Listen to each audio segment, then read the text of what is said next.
James, call the roll. Ms. Carasola, Ms. Carr, Mr. Corey, Here. Mr. Hayward, Here. Ms. McNabola, Here. Dr. Robinson, Here. Ms. Scarpelli, Here. Ms. Stevenson, Here. Ms. Rendell. Here. We have a quorum. Mr. Corey, will you lead us in the flag salute?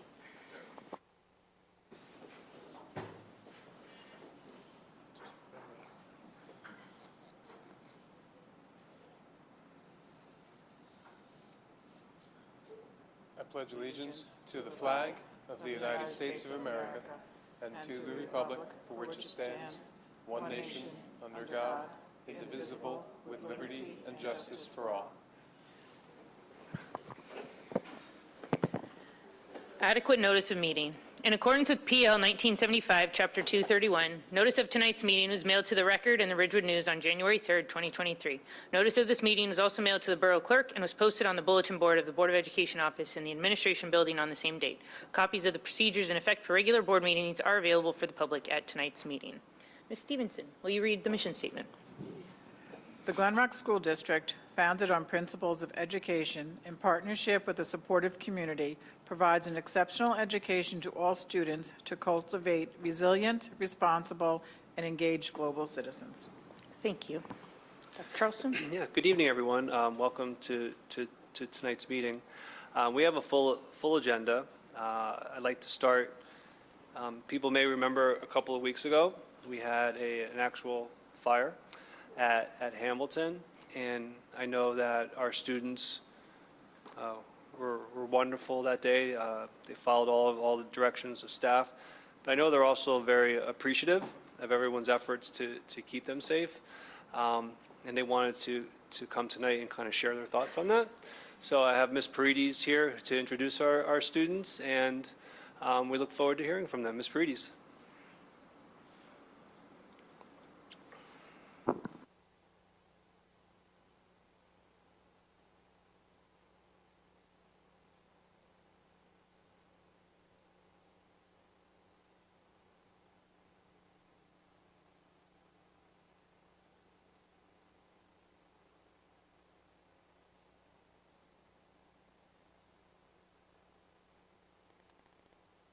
You're on. Okay, so let me, yes.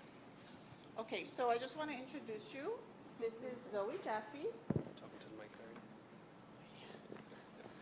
This is Zoe Jaffe, first grade. Olivia Chapman, first grade. Ben Hiskey, first grade. And Zach Elkis, first grade. The first graders wrote a big book to share their experience about the fire right after it happened, because children like to express themselves in writing in our schools and in our district. And so the best way to process what happened is they wrote a story, and they'd like to share that with you.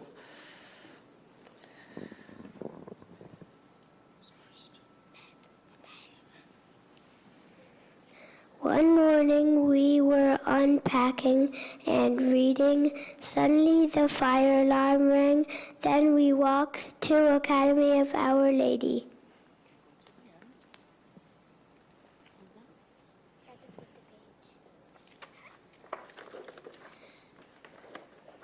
We went to the gym. Down the stairs we went.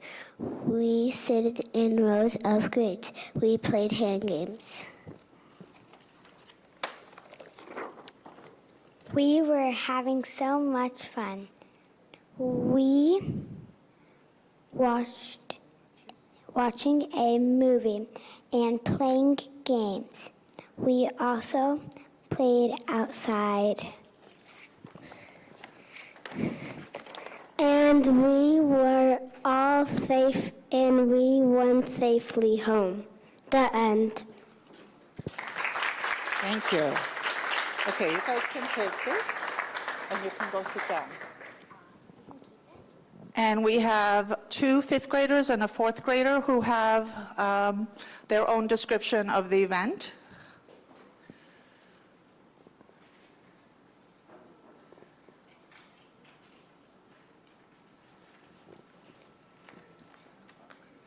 It was a typical school day. In Hamilton, students were arriving to school. Some students were already in the classroom, and some were on their lines outside. Suddenly, the fire alarm went off, and everybody had to leave the building. Luckily, we had a fire drill the day before, so it was fresh in our minds. At first, I thought the alarm was pulled by accident, but teachers told us we had to leave the building. It was scary when we realized it was a real fire. Some of us were not with our teachers, so other teachers escorted us out and we found our class. We heard and saw fire trucks and emergency vehicles approaching. We all gathered at our evacuation spot and waited for directions. My teacher said we had to evacuate to Academy of Our Lady. Soon we started walking to Academy of Our Lady. Once we got there, they welcomed us and we went down to their gym. They were so nice to us and they sacrificed their gym for us for the whole day. When we were settled with the games and food, we felt very safe. After a while, they sent us crayons and games and we even watched a movie. Even though it was still morning, food was delivered and we all had pizza, chicken nuggets, and mozzarella sticks. Everyone felt safe and happy being together. Soon after that, many of our parents came to pick us up. I was on crutches on that day, and I did the best I could to keep up with everyone. Everyone was very helpful to me. Although it was a scary day, Hamilton School was very grateful to our teachers for being calm and guiding us to safety. They are superheroes. We are grateful to everyone who showed up to help us, to the fire department, to the police department, and everyone who made it less scary for us. We are especially grateful to Academy of Our Lady for welcoming us and giving us their gym and helping us keep us busy until we got picked up.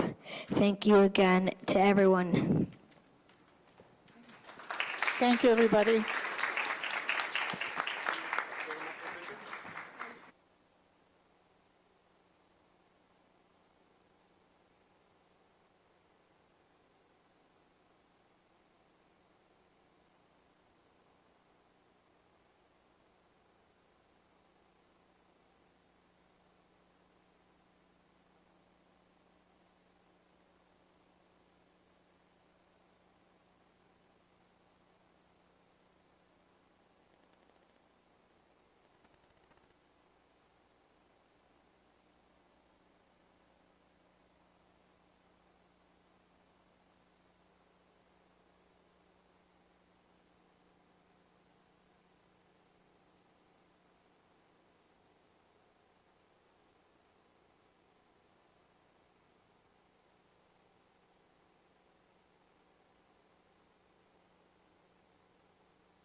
So we do want to just talk a little bit more about, really that day, and not to belabor the point, but the students were really wonderful, and the teachers and staff under Ms. Pari's leadership really did an admirable job getting the students to AOL safely, and we do want to thank AOL for all their hospitality that day. things I learned about AOL is that it's a lot of steps up from the top to the gym. I got a lot of steps in that day. But the students were supervised the entire time, and it worked out as well as it could. We did debrief a little bit as an admin team, and we'll continue to do so. There are some logistics that we can clean up, but that's more behind the scenes. Like in terms of having the students picked up by their parents, we'll try to streamline that a little bit better. But in terms of keeping everyone safe, kudos to everyone. So we do want to thank you for that. And Ms. Paredes, and to the students, thank you for coming out tonight and sharing your experience. I think you're up now. All right. So I need a motion to discuss P1. Ms. Scarpelli, seconded by Ms. McNamara. Yeah, so on the agenda tonight, we have very pleased to announce that we have the appointment to replace Ms. Paredes at Hamilton, Ms. Kristen Gomez, who will be returning, coming back to Glen Rock. We know that she was here for several years and really did a wonderful job here as a teacher, instructional coach, and also for a time she was doing 2 jobs as the interim supervisor of English, and yet she's still coming back. But I wanted to share some of the comments that her references had shared about her, and also the process. So, first of all, the process. We had 36 applicants for the position. Those applicants had varying levels of experience. Some were sitting principals, assistant principals, instructional coaches, teachers, and also we had several middle school administrators apply. There were 4 rounds in the process. So we started with 8 candidates after a paper screening, narrowed that down to 4, which was a full committee of stakeholders, narrowed that down to 2, another committee of stakeholders, which included in each of those committees parents, teachers, other building administrators, and central administrators as well. And now we narrowed that down to the finalists, and here we are today. Some of the things that were shared, and we used references of where Ms. Gomez currently is working, and I think it says a lot about the positive impact she made in a short time that she's been away from Glen Rock for people to share these things. I would hire her without reservation. 100% feel that she's ready for the job. Excellent leader and a good person. Just a huge loss for our district. A collaborative and incredible leader. She's grounded and well organized. Coaching background helps give her effective feedback to staff. She's great with parents, puts in the time with them. She knows the kids. Wholeheartedly recommend. I have not one concern. She is 100% ready. And tonight, Ms. Gomez is here with her husband, Alex, and her son, Leo. And we look forward to your appointment and your tenure here, or returning back here in Glen Rock and at Hamilton. At the same time, I know Ms. Paredes is here, and we're thankful for all that she has done, and we're certainly sorry to see her go, but wish her the best in her retirement. And I'll turn it back over to you. Does anybody have anything they would like to make comments on? Ms. Scarpelli? I can't help myself. No, I just want to say how I think it speaks volumes for Glen Rock that we have someone that has been working in this district at various levels, went on for a bigger promotion outside of our district, saw that there was one here for her, and didn't hesitate to come back. So I'm so happy that you're coming back. I'm happy for our district and our students, and I'm excited to see what you will bring. I am sad to see Ms. Paredes leave, and I wish her all the best in her retirement. I know we still have you till January, so we'll keep you busy. Thank you.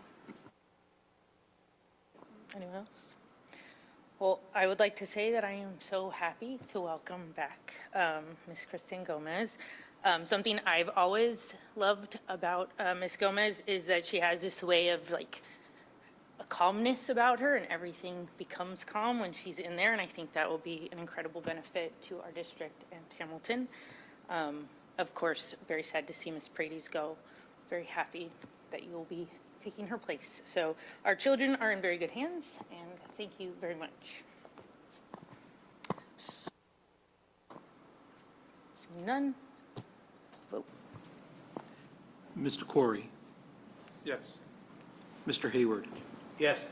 Ms. McNabola, Yes. Dr. Robinson, Yes. Ms. Scarpelli, Yes. Ms. Stevenson, Yes. Ms. Rendell. Yes. Motion carries.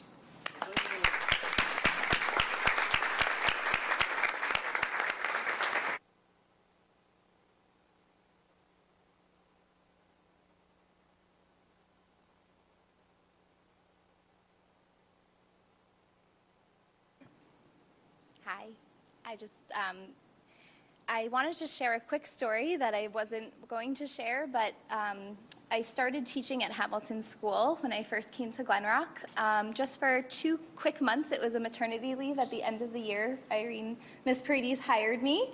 And as on the last day of school, I was packing up my things to move to Central School, where I eventually taught for many years. I stopped at Ms. Paredes' office, and she said, "You'll be back." And I never forgot that. And I actually thought, recently, well, she was wrong. But it actually turns out she was right, and she had the foresight to know that someday I would return to Hamilton. I guess we just both didn't realize in what capacity. So I just want to say how honored I am to be returning back to this special place that I consider my second home away from home. And thank you to everyone for trusting me with such an important job. And I can't wait to get started. Thank you again.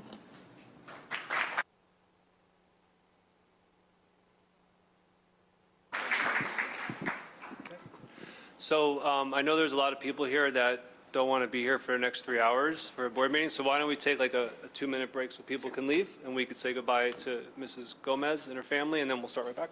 Okay.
So we're back, and I appreciate the quick pause. We have a lot to cover tonight, and so just so you know that when I do presentations, I'm usually about 4 or 5 slides, max. Greg's at 53. So, We cut it down to 50. all right, so just remember that. But really important information that Greg and his team will share tonight. And we do thank our supervisors for being here tonight, and Greg for putting all this together. So we kid a little bit, but I think it's important to show all the good things that are going on in the district and areas that where we can focus, right? So I'm going to turn it over to you, Mr. Van Nest. Yeah, thanks. Not only is it important, but it's required by the state. So here we are. So we are required to report on the spring administration of the NJSLA testing by November 13th this year. So that's why we always present the first cow of November is what we typically do. So I'm going to go through kind of some general things about the test, and then we're going to bring up the supervisors to talk about their subject specifically and go over the data there. So just to kind of remind you, in case you've forgotten, we're required to report on this within 60 days. That's November 13th this year. All of the data that we have, it has to have a sample set of at least 10 students for privacy reasons. They don't want to identify students. And then we also have to present the participation rate for each test. So if you remember when Common Core came out and the PARCC test and all that, there were a lot of people opting out of the test. So the state since then has required that we actually present to you how many of our kids took it so that you know. So what was tested in 2023 was language arts from grades 3 through 9 is what we're presenting on here. Maths grades 3 through 8. Algebra 1, geometry, and algebra 2. But this is only 9th grade. So the data you're seeing does not include 10th or 11th or 12th, only 9th graders. So that means some of these areas, especially algebra 2, are really small sample sizes.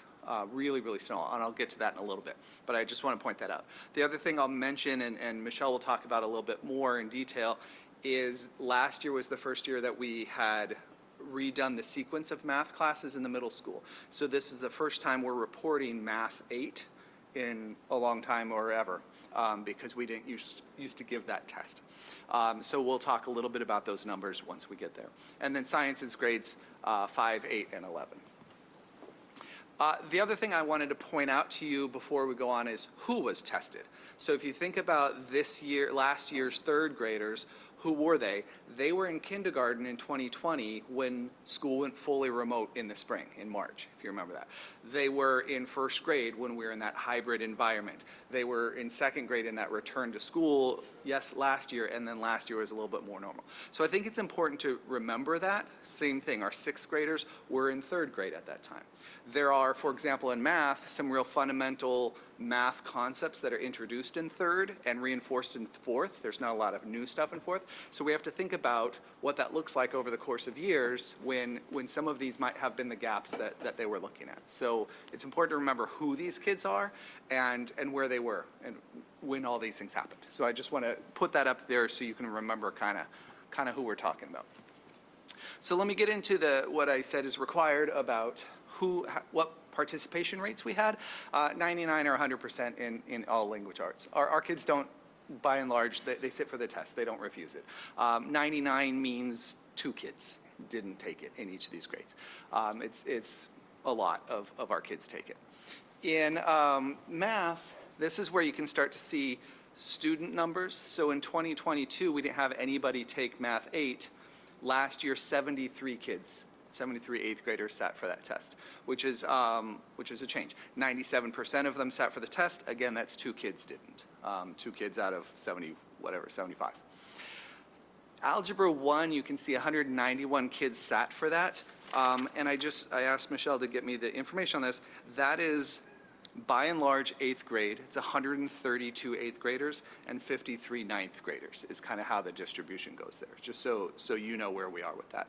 Geometry is almost all 9th graders.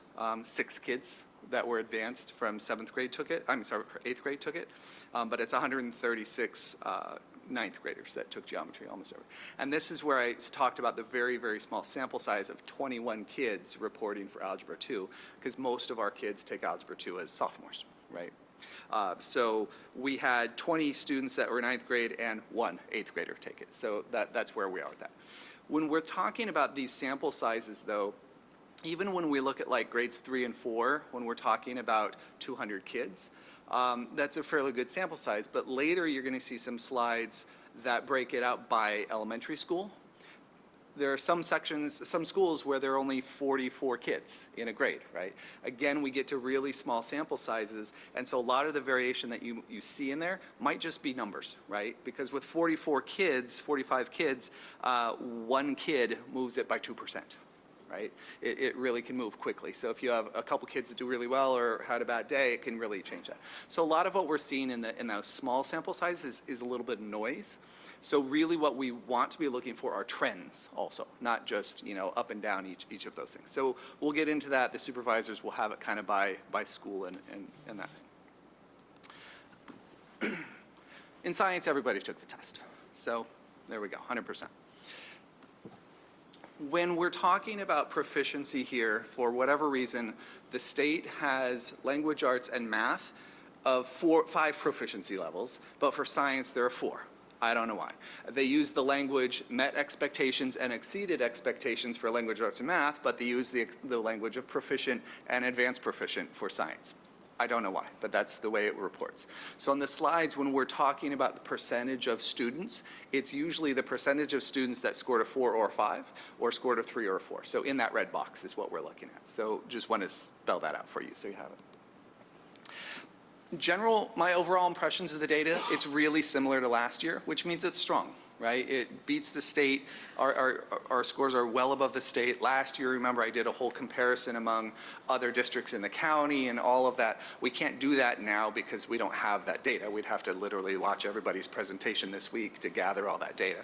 But it's very similar to last year. So I anticipate it's similar compared to the county as well. In language arts, we're exceeding the state for meeting and exceeding expectations in all the grades, just all the way across. You'll see that in a minute. One of the things that we also noticed with language arts is we're closing some of the gaps between the subgroups, between gen ed and special ed, for example. We're seeing a little bit of closing that gap, which is nice to see.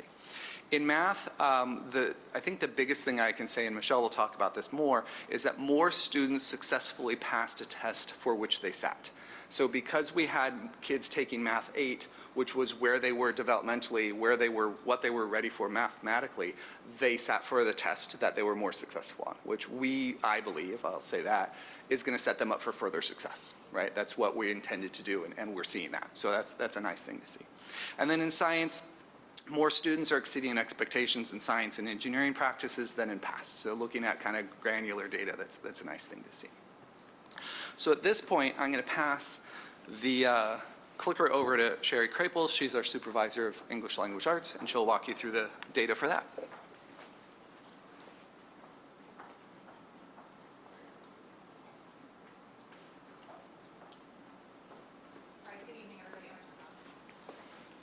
Green, okay. Good evening, everybody. So I'm going to talk a little bit about the ELA data. I'll refer back to some of the points that Mr. Van Ness made as we do that. But what you're taking a look at here is across district, across grades, how students are performing. And primarily where we're concerned is in those columns on the furthest to the right, the 4 and 5 in district, the students earning 4s and 5s in the state. So as Mr. Van Ness pointed out, we are exceeding the state across the board. We continue to exceed the state average in 4s and 5s earned this year by an average of 26%, with a high of nearly 34% in 5th grade. So we're looking at a global view, grades 3 through 9 here, but we're going to take a little bit more of a granular look, as we go through. So this is the same data presented, just those 4s and 5s, comparing Glen Rock to the state. What you'll notice is, as we pointed out already, we're exceeding the state everywhere. We do see some small dips across grades 3, 6, and 9. That's where our performance dips a little bit. But what you can see if you look at those red columns, that's also where the state dips a little bit, right, in grades 3, 6, and 9. So we're tracking with the state. Those aren't unusual shifts. There's a whole boatload of reasons why that might be. 3rd grade is particularly difficult to suss out because it's the first year that we test. So we can't know, is it K1, 2, or 3? Is it just that the kids are new to testing? Probably a little bit of all of those things. But that's what we see going on broadly. There we go. Thank you. Okay, so now if we take a look at this, what we're looking at are, again, percentages of 4s and 5s comparing last year against this year. right? So those last two columns, it's 2022, 2023. Performance this year is essentially on par with performance last year. I mean, performance is essentially flat because, as Mr. Van Ness pointed out, our relatively small numbers mean that a difference in one or two students' performances can have a measurable percentage impact, and that's what you're looking at here is percentages. The biggest change that we see is in ninth grade with a growth of 8.1%. So we've improved our scores in ninth grade. We're recovering from that little bit of a dip that we saw post-COVID. And what we're also seeing, again, this is just the same data presented differently visually, is that, yeah, there's a little bit of a drop-off post-COVID. As Mr. Van Ness pointed out, we can sort of track back where those students were over the years through our closing and then the hybrid and then fully reopening. Ninth grade is starting to show signs of recovery, but what you can see from 22 to 23 is that basically flat performance. We've basically done what we did last year. So here we're looking at third grade specifically. So here it breaks out across buildings and then by district. Again, essentially flat. I find that this is slightly more useful to look at it this way just because as an English person, the numbers don't mean a whole lot to me, but the pictures do. And what you can see is from building to building, again, I would urge you to focus just really on those district numbers because from building to building, we're looking at one or two kids really moving the bar. But you can see that district-wide, we're performing pretty much exactly where we performed last year in third grade. Here are our fourth grade numbers, again, broken out by building and then at the bottom by district. Here we saw a little bit of a dip in those 4s and 5s. But what I want to point out, and this is where the numbers are useful, is that where those kids went, so if they disappeared from 4 and 5, where did they go? They went to 3. So they're at that approaching category, right? We're not talking about an explosion in 1s and 2s. We're talking about a little bit of a dip in 4 and 5, but all that growth is in the 3s. And here's what it looks like when you look at it across buildings and then across the district. So this is between last year and this year. Fifth grade, the story is largely the same. Again, completely flat this year, 87% of kids last year and 87% of kids this year earning 4s and 5s.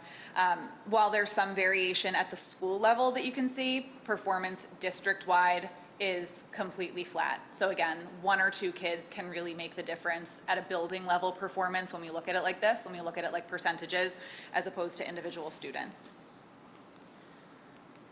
Sorry. So as far as notable achievements go, so we've outperformed the state average not only in 4s and 5s earned, but on all standards assessed in both reading and writing, third grade through ninth grade, which means that each question is coded to a standard. We beat the state average on every single question, every single standard, every single time, grades 3 through 9. So that's a great thing for our kids as readers and writers. Grades 3 through 5 showed especially strong improvement in standards that are tied to determining central message and theme and comparing and contrasting both in fiction and nonfiction, so literature and informational texts. That's tied to some of the key curriculum revisions that we made in grades 3 through 5, and so it's nice to see that that is starting to have an effect. We're starting to see kids develop strength, or get stronger, I should say, in those areas. And as far as what we're doing for intervention strategies, this year we are piloting a phonics program, 2 phonics programs, I should say, in grades K through 3. And so across all 4 buildings, teachers will be piloting one of 2 programs. And that will be happening. They're getting trained right now, and then those pilots will begin starting in January, so teachers will start teaching with those programs then. We're also investigating some word study options for grades 4 and 5. So while the sort of market of phonics-focused programs has exploded K through 3, 4 and 5 just hasn't kept up quite as much, because 4 and 5 we're starting to look at differences in the way that kids are reading. We're not decoding anymore. And so those products just aren't really on the market yet, but we're looking. I'm also running, along with the other supervisors, I'll be running a learning team cycle with elementary teachers who opt into it, open to K-5 teachers. It's going to be focused, this first round will be focused on improving practices, specifically in the area of writing assessment. So how do we respond instructionally to what we see in our writing assessments? And then finally, in the elementary schools, the basic skills intervention program is currently offered and will continue to be offered. And so that's what we're doing for our students in ELA. I'm going to turn it over to my colleague, Ms. Della Fortuna, who's going to talk to you a little bit about math. Thanks, Ms. Kraples. Before Michelle comes up, I just want to mention a couple math things. Thank you, Michelle. Yeah. So recently, October 20th, a few of our teachers went to the Math Conference, Association Mathematics Teachers of New Jersey Fall Conference. But Lauren Slattery and Michelle Della Fortuna co-presented at this conference. They shared instructional practices inspired by Building Thinking Classrooms by Peter, I can't pronounce his last name. The title of their workshop was Where Students Work Using Alternative Workspaces, which focus on how to maximize the classroom environment to improve student discussion and engagement while building their critical thinking skills, which is awesome to see our folks out and about doing great things. And then the other thing, I'm just going to keep feeding Michelle. She can't smile anymore, I don't know. Is she was selected as an advisory board member of Learning Forward New Jersey. Learning Forward New Jersey is a network of education practitioners from all over the state of New Jersey who are dedicated to planning and delivering the highest professional standards. She's also part of the Learning Forward cohort, the national organization. So is Mr. Morelli. We're hoping to get more people through this. It's a good organization. So I just wanted to thank Michelle for these great things she's doing outside the classroom. And now she'll talk about what's happening with our students and their test scores. Thanks so much. Yeah, it was a really great experience being able to present along one of my teachers. We had a great time presenting together, and I look forward to presenting with some of my teachers in the future. There we go. I pointed over here. Okay. So a lot of what I'll say will be very similar to Ms. Krapel's as far as the 4s and 5s being our markers for met or exceeded expectations. So this is our overall data for 4s and 5 in the district as compared to the state from grades 3 through Algebra 2. So these are our graphs as compared to the state. So for most of our grade levels, you could see that we're well exceeding the state average. We do have a very comparable in Math 8 because we have very few kids that take Math 8, but that's something I want to look at over the next few years. This is the first year we offered it in over a decade. So there's a lot to learn from this and to grow from this experience. So the Math 8 is definitely an area that I'll be keeping track of over the next couple of years. These are comparisons from 2022. Again, percentages are very, very similar. We're not seeing a huge change in percentages from met or exceeding in 2022 to 2023. So you could see that we have a huge jump in the Algebra 1. It's the highest it's been in a number of years, which we're very proud of. Algebra 2, the past 2 years, it's only been 9th grade, so that's why you see those bars significantly higher than the other bars. Most of the time over the years, it's pretty consistent. And again, as I mentioned in the previous slide, that I want to see our progression in Math 8 and see where that goes for us. We are implementing new curriculum and textbooks in geometry and Algebra 2. So geometry will be an area of focus moving forward. All of my high school teachers are participating in professional learning this year, and we're working on assessments. So geometry is something that I do want to keep my eye on moving forward as well. I know Mr. Van Ness addressed this earlier, but our Algebra 1, that bar that you see there is encompassing of our few 7th graders, our 8th graders, and our 9th graders, although the majority of that is our 132 of them are 8th graders. The geometry, again, is mostly 9th graders. We have a handful of six students in the grade 8 that take geometry. And Algebra 1 bar is only encompassing of 21 students. Oh, too fast. So this is our grade 3, delineated by school. You can see our district overall. So we're looking at the 4s and 5s from 22-22 compared to 22-23. So there's no real clear trends in this data. There is something that we're looking for because I know Mr. Van Ness mentioned like our samples are so small, so I do want to look for overall trends. As a district, we're fairly consistent. There's nothing here that is anything for positive concern, but I'm definitely going to continue to look for trends moving forward. This is our grade 4 percentages by school. You could see our district percentage of 4s and 5s from 22 to 23. I did notice some trends here which are worth noting. We see an increase in the percentage of students at Byrd meeting or exceeding expectations from 2018 onward. And same thing for Hamilton, we are seeing a trend up at those two schools, so that's something worth noting, and those are kind of the trends that I'm looking for overall. But as a district, we're pretty much consistent over the years.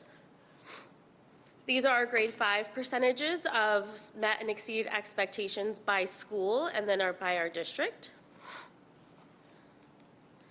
And then again, we're looking for trends here as far as what is happening over the years. So, you know, we didn't have a test in 2020, so we're looking from 2017 to 2023. There is that gap that we're being mindful of with COVID that we're looking at. But we do see a trend upward in Byrd from 2019 onward, which is noteworthy. And then the district overall is pretty consistent over the years. So one of our proudest achievements this year is that we went from a 16% increase from 21-22 in grade 8 students meeting or exceeding. So that means, like Mr. Van Ness said, the kids that are sitting for their tests are more successful at meeting or exceeding those standards. Grade 8 assessment is grade 8 standards, so we love that that increase happened. Algebra 1 in particular versus middle school and high school together, we see a 19% increase in meet or exceeding expectations. Similar to what Ms. Krapel was saying, we do get a report based on standards. So each question is tagged with a specific state standard.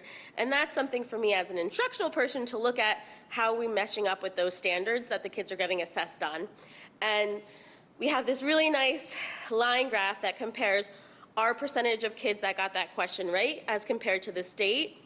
And from grades 3 through 7, we are always above the state average for the kids that get that question right. So that's always a nice graphic for us to look at if we're looking to align our instruction to the standards. That is really helpful for us that I usually dive into with the teachers. Some strategies, so we, as you know, I'm here, I feel like I'm at the board all the time. We are doing curriculum revisions and adopting new textbooks, as you all know. We implemented it, this is the second year in the middle school, and this year we're implementing it in geometry and algebra 2. So that's something we are working towards to make sure that we're meeting those state standards. We did get new standards issued that we're gonna be implementing for 24-25. They're very similar. Yeah, no, we're good, we're good. No major revisions, even though I just revised all this curriculum, but we're in a good spot. And you know, I'm sure I'll be here again talking about the new state standards, so I could fill you in at that point. In the elementary school, we do offer basic skills intervention. We use the state test as a data point to identify kids for that program. And now I'm going to turn it over to Mr. Valentino. Good evening, everybody. All right, let's dive into science. Okay, we continue to outperform the state on all standards. We exceeded the state averages of 3s and 4s, proficient and advanced proficient across all tested grades, 5, 8, and 11, by more than double, as we can see highlighted by this graph right here. We also do see a dip in the middle school 6 to 8 band, which tracks with a dip in the state average as well. If we move on to these slides here, we do see slight increases in student performance at the middle school and the high school levels, and then it kind of tapers off and it levels out at the elementary school. And also, should be noted that there is no post-COVID drop-off in the scores. Moving on here, we can see if we dive into the elementary schools, at the district level, the performance is essentially the same, and there's a little variation between the schools. Byrd School is trending upward. Byrd School is departmentalized, grades 4 and 5 for each block of instruction. And over at Hamilton, select teachers in grades 3 to 5 exclusively teach science with each trimester. And again, as noted before, while a small sample size can alter this data significantly, we're looking closely at the patterns and trends that we see here. Okay, so notable achievements in science. At the K-5 level, more students are exceeding expectations in their science and engineering practices since their initial launch of the Inspire program back in 2019. In grade 5, 27% of students exceeded their expectations in those science thinking skills like asking questions, developing models, planning and carrying out investigations, and analyzing and interpreting data. And this represents a 33% increase compared to 2019. And finally, intervention strategies in science. This summer, we focused on curriculum revisions to appropriately align instructional and assessment practices in those state standards. At the K-12 level, we implemented and refined complex skills-based benchmark common assessments based on those NJSLS performance expectations. At the K-5 level, we have revised our instructional practices to increase teacher choice inquiry activities. And finally, at the middle school level, we have taken a hard look at the 6 to 8 grade level band for performance expectations, and now they have been evenly distributed across all 3 grade levels, which now deepen in complexity and application over time. And we feel that that's more developmentally and cognitively appropriate given their age group. Thank you very much for your time, and now, Mr. Van Ness, I pass the baton over to you. Thank you. If you hand it to James, he'll grab it, Robert. So the last few slides that I want to talk about, I mentioned before, is we have to present the subgroup breakdown of data. So how did different groups within our district do? And so that's where we get a graph that looks like this, which is quite a lot, I think. The numbers are all over. And I do want to remind you that this is again where we might see some of that noise from sample size. So even if you look at Language Arts 5 there, which is almost right in the middle, all of the bars are represented. Many of the grades, you don't see bars because it's fewer than 10 kids in a subgroup there. So I can't even show that. But even in the Language Arts 5, we're reporting the scores of 10 Hispanic or Latino, 11 that identifies 2 or more races, and 47 with IEPs. So these are small numbers still, right? So I just want to remind you of that. And you can see that there's some consistency in some grades and some not in others. It's just kind of all over the place. I'll get a little bit more specific with some of it. Math looks about the same, right? We see just kind of numbers all over the place. Math 8 you see is really tracking with the performance there, which is where we're starting off with, as Michelle was talking about. And then in science here, I think that the bands are a little bit tighter. I don't think there's a little less variance, but I think that's also, we're only testing 3 different grades here instead of every single grade, so it might have something to do with that. I took a little bit of a deeper dive into one specific subgroup because it's one that we focus on a lot, and that is our students with IEPs. So Dr. McKay and I looked at this and looked at the data a variety of ways, and I think this is one of the best ways to represent kind of the work that we're thinking about and we're doing. What I'm showing you here in blue is our scores of Gen Ed compared to students with IEPs from 2022, and in green, the same from 2023. And so I mentioned earlier that gap that we see between Gen Ed and Special Ed in ELA is shrinking a little bit, right? You can see that those bars are a little closer together, the light green and the dark green versus the light blue and the dark blue. We don't see that gap closing as much in science and math, and so we're looking into why. What's happening there. Some of the things that we're working on last year and this year quite heavily is we're looking at co-teaching environments instead of just resource and pull-out. Maybe that's working better with our language arts. Maybe that lends itself better to language arts. I don't know. We're looking into that. It's something we're definitely looking into. We want to see these gaps close, right? We do. These are our students that have learning disabilities. They do get testing accommodations, but the test is not modified, right? And so it is a hard test for them. When we're looking at this kind of data, though, I even had, for an administrator candidate, had them do a task which was analyzing data, and they all said, this is the big level data, right? We have to look at the small level data too. So that means informal data collection from teachers. It means running records. It means all of those things that we do internally. But it also means, especially for these students, their individual education plan, right? We can't make broad sweeping generalizations about what special ed kids need because they all need something different, right? And so that's what we're trying to kind of hone in on with our data analysis. So when we look at the NJSLA testing data, it gives us really broad, big big picture views of it, and we continue to dig down. We continue to dig down and see what else we can do to find how do we help support these students.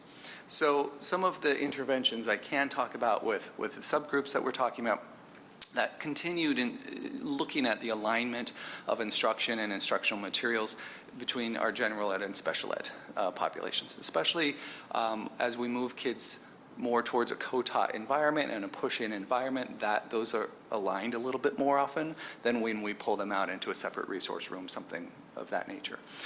The work that Michelle is doing, getting new textbooks in for our math classes, right? Those include a lot more of that alignment of instructional material between the two, and we're hoping to see those gaps shrink a little bit. We continue to support staff and students. I mentioned the co-teaching initiative. We have a consultant coming in. We're focusing our professional development on it. We're having, Ms. Krapels mentioned learning teams. One of them is going to be focused on co-teaching. Like we're continuing to support our staff to help these students out the best they can. Targeted professional development reflective of specific population needs. So that's part of that. We're also bringing in somebody using our Title III funds to really focus on our ESL instruction. How are we supporting those who are multi-language learners? And we continue to focus on INRS and BSI and the referral process. How are we supporting students before they're getting the child study team, before they're getting through, these kind of higher tiered supports? What are we doing in the classroom? How do we identify those needs that they have? And then, as I said before, we continue to look at individual school and individual student data. It's not just the NJSLA, right? It's very, very broad. So I think that is the end of our presentation. Do you have any questions for me or any of the supervisors? Ms. Carpelli? Surprising. I know, I have a question. Not normal. No, I want to thank the supervisors for being here this evening and putting together the presentation. Truly appreciate all the hard work you've done. Just a couple of questions, and actually Mr. Valentino touched on it because I was watching the trends, especially at Byrd. I wanted to ask if we feel that the departmentalization that we've done at those grade levels, if we feel that it is truly having a positive impact on our students' learning. And if it is, that would be great if that was rolled out to the rest of the district so that they all benefit from that. Because that was my thought. It was not just science, but it was also, I noticed math. I don't remember specifically the ELA, but those two in particular were definitely trending up in those grade levels. And then my other question is, I know we're tracking third grade to third grade, but are we also looking at third to fourth, fourth to fifth to see how they're developing year over year as they progress through the schools? Yep. Is my question. Yeah, if you know me, I like spreadsheets and I look at those things. So after preparing this, that's where we're going next, is looking at how are things trending from one grade to the next, because comparing this year's third grade to last year's third grade, well, they're different children, aren't they, right? We can't necessarily compare those things. So I'll be continuing to dive into that. I think as far as the departmentalization, as he mentioned, some of the teachers at Hamilton, for example, have kind of focused in on science or social studies, things like that. And we're digging into that more and looking into how do we support them in that, how do the supervisors work in that environment as well, and continuing to look at that, yeah. Anyone else? Ms. Stevenson? Greg, Or Mr. Cole? curious about the way that you study IEPs. IEPs are very unique and tailored. Are there data sets where we look at how those IEPs might be more subject specific, or is this a comparison against an entire IEP population as a subset in itself? I'm sorry, I don't understand your question. So IEPs are specific. Sometimes they might be more general in need, or they might be specific and more subject, like language or math and different. When we look at the data, when we get the data, are they more? Is the IEP population the total student IEP population, or is it, or are those calibrated to the three different testing metrics that we're looking at? So the data that you have here, this is all students with an IEP, right? So it could be a specific learning disability for one specific thing. It could be that they receive replacement classes for multiple classes. So you're right, it's Quite a very bit. broad to lump them together in here. And that's why, as I mentioned, the IEP process is a very individual process, right? Each kid's successes and each kid's challenges are used to identify what supports they need. And one other question, so we compare against state data. Is there other data from the state that breaks down to maybe compare Glen Rock to other types of districts that we could compare that might have more like common community environments, more common teaching environments, and see how we're comparing against that, or is it only Right, state and that's data? what I did last spring because that data isn't out yet. And so I did that. If you want to look at last spring's data, it does all of that against all of the county schools and then all of the I and J districts in the county. We did that last spring. Yeah. Thanks. Stevenson? Just more of a comment. First, thank you for the presentation, and I'm very happy to hear that you're going to look at third graders and how they did in fourth grade, because it really, as somebody who was in education, I never understood why we're comparing last year's to this year's when it's like apples to oranges. So I'm glad that you're doing that, because that data will be more telling than grade to grade. Anyone else? Thank you very much for that. You're welcome. Thank you to our supervisors. It was very nice. Yeah, thank you for coming out. I think that you should stay for the rest of the meeting. Just, I know you want to learn, and so no, they're leaving, they're running away. So, yeah, thanks. Hey, great job, appreciate it, thank you. So I'm going to turn it over to Mr. Canellis, who has scheduled, just so you know, Mr. Van Ness scheduled a presentation, Mr. Canellis scheduled 2 presentations, Dr. Charleston scheduled 0 presentations. So, Mr. Canellis, it's all you.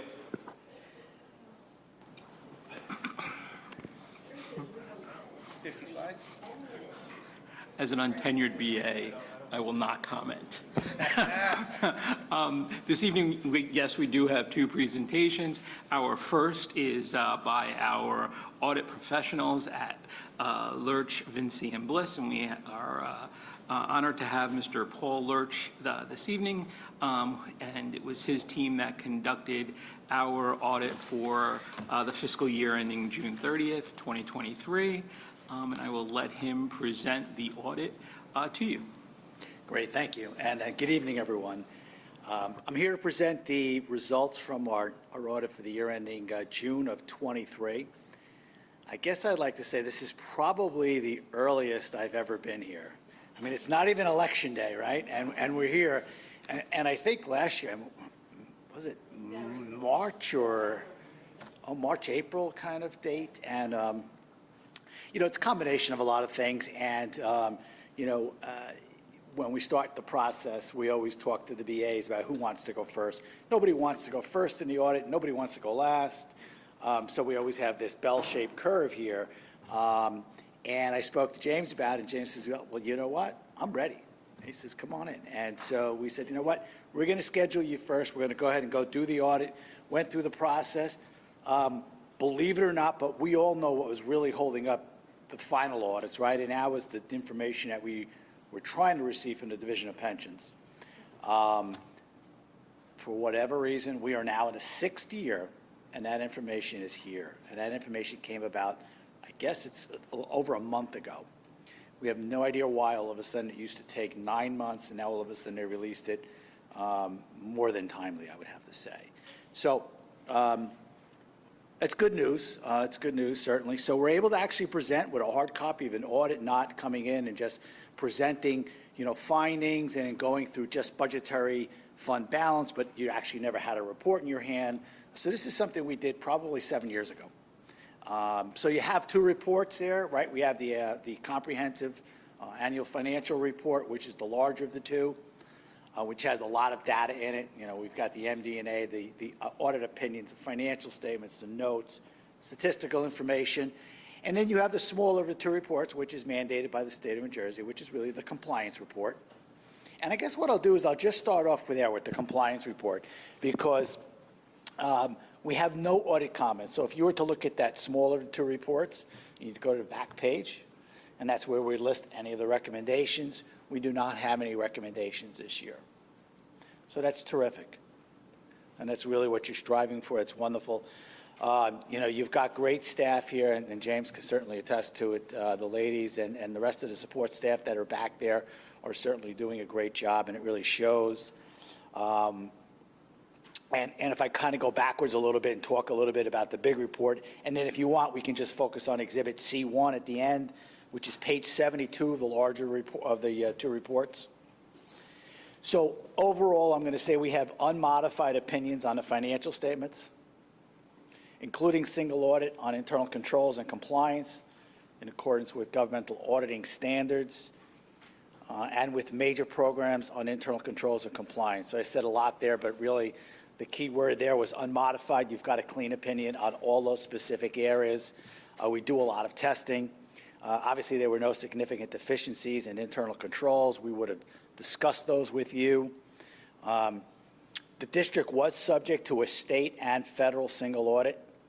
Simply means that anytime you have expenditures that exceed $750,000 in state proceeds, as well as federal proceeds, it requires additional auditing. It's identified and called a single audit. And it just means that we have to do additional compliance work on those grants. So state expenditures, you had over $17 million in state expenditures. Now, a lot of that is categorical aid that you get, but it does require additional testing. We did do that testing. We have, of course, there's no exceptions. If we had compliance issues with any of those state or federal requirements, we would have reported it to you in the audit report itself. We then had federal expenditures of $1.8 million. And so again, we exceeded the $750,000. We had to then identify what we classify as a major program. Major program typically is high dollars, but it could be a high-risk program. Certainly, we all know that now we're coming to the end of the ARPA, ESSER, coronavirus, what else? What am I missing? All of those funding mechanisms. And so those programs were identified by the Fed as high risk. So we had no choice but to test those. And so we're into our third year of testing either the IDA, ARPA, ESSA, ESSA2, ESSA3, those programs. And we had no deficiencies or issues with those expenditures as it relates to the compliance on those programs. So that's good news. We don't know if we're ever going to get audited. At some point we think that the feds are going to come in and do some sort of auditing on all this money, since it's basically trillions, is it? I don't know, is it trillions? It could be, I guess it is trillions, I'm losing track of billions, trillions, but yeah.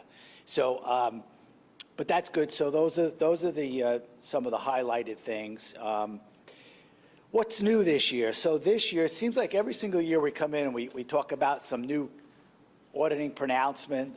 Governmental Auditing Standards Board, the GASB, they seem to come up with these new ways of reporting and requirements, and that's why we started getting into all these delays.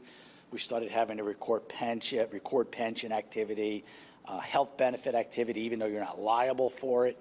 And that was really what was holding us all up. So now what do we have? And we had leases a couple of years ago. The way we report leases changed. And so now they've come up with a new GASB was effective for this particular year. It's GASB 96. It's subscription-based information technology arrangements. Really what it means is that somebody over at GASB, and I don't know if this is true or not, but I kind of think, they were sequestered in COVID, and they had to come up with, what are we going to do? Now, what are we going to do? And they're trying to come up with some idea.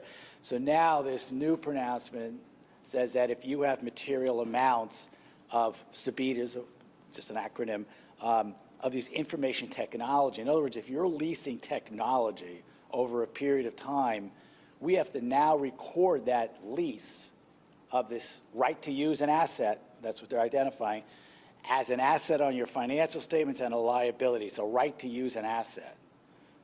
So we went from hard assets to leases, and now we're into information technology, the right to use this particular technology for a period of time.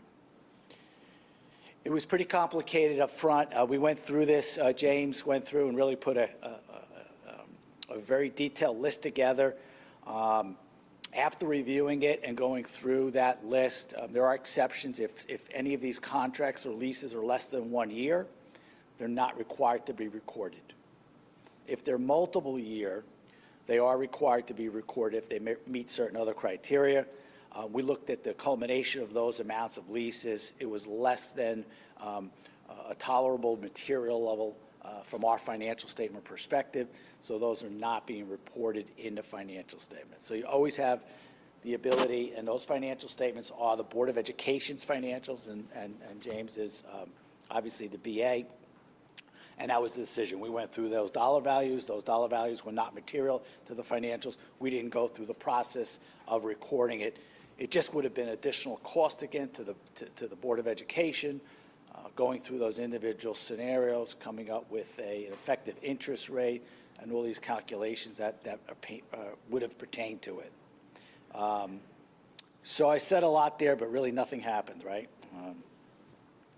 So just going down a little bit further, we talked a little bit about the federal monies with ARPA, COVID, all the rest of that. The Glen Rock Board of Education was offered $1.9 million of all those funds. So it's quite a bit of money that came through that whole COVID situation with all the various funding levels. So the Glen Rock Board of Education was appropriated $1.9 million. You're going to go through the final spending mechanism now. Pretty much everything's got to be spent by September of '24. That should be the end of those proceeds. And, you know, if you were wise, which I know you were, a lot of that money wasn't spent on just reoccurring expenses, because you're going to see then, you're going to read it in the paper, some of the Board of Educations that had gone through the process and started using some of these funds for just normal operating expenses. Well, now the funds are gone, and what are we going to do? So that's not a problem for you, which is terrific. And I think that's, like I said, pay attention to the paper. You're going to see where you're going to have other districts that are going to be in dire need of federal funding, state funding, and these are really the reasons. I'm not sure if they're going to be clear about it in the paper, but that's what we're kind of seeing out there. Before I get into surplus, just capital project fund. So capital project fund accounts for the facility improvements, right? You're winding down in any of those funds. You have about $4 million left, mostly smaller or projects that were funded through capital reserve, right? We still have the one project from 18-19, and that is being funded and funneled out through the use of the unexpended money towards debt service, right? We know that. And there's a little over $2 million at the end of '23. So not much activity left there. Food service is active, back to being active again, roughly $650,000 in revenues, about a break even in the food service fund, which is where you really want to be. I mean, these, even though they're identified as enterprise business funds, the idea is not to be making profit. But then we flip over and we go to the community school. Community school is doing very well now as it came out of COVID. Sales are around $1.7 million. And net profit was up $383,000, and net position is now $887,000. So it's very profitable right now. And that's something, obviously, that the board needs to work through and figure out what are you going to do with that and what's the purpose of that net position. Okay, so that's some of the other stuff, and I'm going to focus now just on the operating fund, the general fund. And so really the focus is on Exhibit C1, and that's page 72 of the large report. And so what you're looking at in Exhibit C1 is the budgetary comparison schedule for your general operating fund. So this is the fund that you utilize on your daily activity. It's the fund that you go through and you prepare a budget for. And obviously we have the results. So when you look at that column called actual, that's the actual results. You come down to the end, you can see that we ended the year with $12,579,000, down slightly from $13,905,000 the year before. So what makes up the various components? And I'm going to start really from the bottom. So we have undesignated or unassigned here of $1,839,000. That used to be 4%. That is now calculated based on 2% of your expenditures. And there's always adjustments that we have. So 2% of that operating expense is about $1.1 million. And then we have an additional adjustment of unused extraordinary aid. And that unused extraordinary aid gets you to the $1.8 million that you can retain. When I presented last year, that number was $2.8 million. So you can see, the legislature went through COVID. They didn't really know how to react, so they said, let's allow Board of Educations to retain 4% of their spending. It used to always be 2%. That's how we got to the higher numbers. That expired, so now at the end of 22-23, you're down to 2%. It just means that that different amount of money, that 2%, is going to flow back into other possible resources or other possible buckets. And it really does flow back into capital reserve for the most part. Then we have designated 9,946, just means the amount that's budgeted in your 23-24 budget. Encumbrances of 347,000. Encumbrances are nothing more than a reservation of equity. Goods or services ordered, just not delivered or performed. Prime example, and I always use it, is us, right? So we contract with the Board of Education. We have a contract to execute a purchase order. Well, that is a reserve of equity. That's an encumbrance. Had I come in and perform the audit before the year end, which is impossible, it would be an accounts payable. So that's why it's sitting as a reservation of equity. And that rolls into next year's budget. And then we come up into the restricted areas. Unemployment, this was a change that we had 3 years ago. Unemployment used to be set up in its own fund, in the trust funds. Now it's all incorporated in the general operating fund. So this is relatively unchanged, $773,000. It's the amount of money that's set aside that you can use for future unemployment claims. Again, there was a period where the Board of Educations were not billed by the state of New Jersey for unemployment. I know those are starting to trickle back again.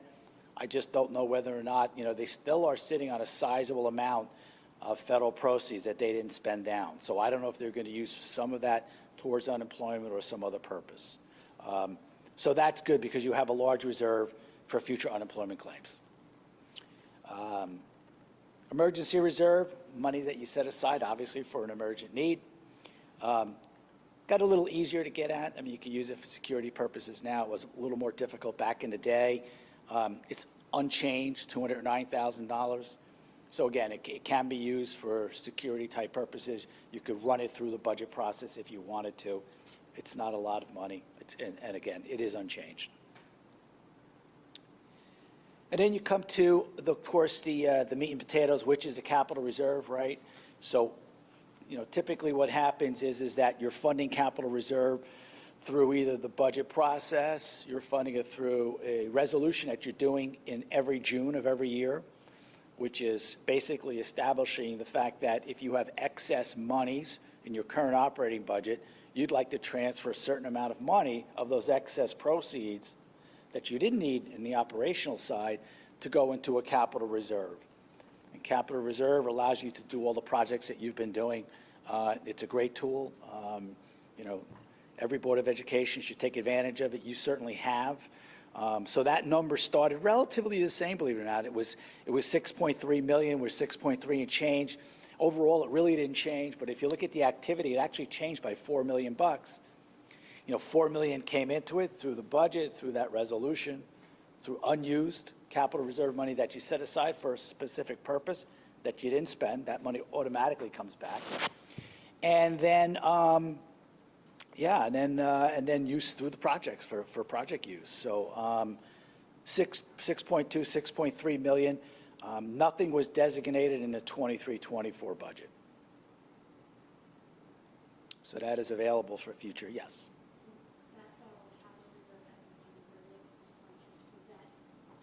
So is that, that doesn't include the Hamilton project now? It does. So this is after. Right, so the Wow, Hamilton okay. project, and Jane, just correct me if I'm wrong, that Hamilton project is sitting now in your capital project fund. Yes. That's in that 4 million, but it's around 2 million because 2 and change is really from an old 18-19 that you're using towards debt service. So out of the capital reserve into the construction fund. Right. So it's out. Okay. So as of right now, we have over 6 million in our capital reserve. That is correct. Okay. Thank you. And so then we get to the end, and we go through this progression. We fill up all the buckets. We look at the total surplus that we have available, and then we look at, what's the maximum we can retain. We went through that. That's at 1.8 million. We have the other various buckets. You do the resolutions for capital reserve, maintenance reserve.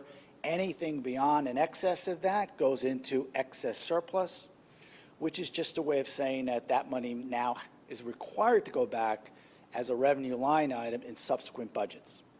So when we sat here last year, and I'm sure this is not, everyone realizes this is not a coincidence, right? The number last year was 1,521,184. Well, the excess surplus this year is 1,521,184. And that's because the resolutions, the way they're now set up, is that it gives leeway to the BA and the Board of Education. In the old days, we had to estimate exactly how much we wanted to put in capital reserve. Now we do a limit up to whatever you want to call it, X. When the books are closed out, what happens is that we talk to the BA and we say, okay, listen, here's my excess surplus. Right now, if you do nothing, where are we? And that number could have went from 1.5 million, it could have went to $3 million or higher.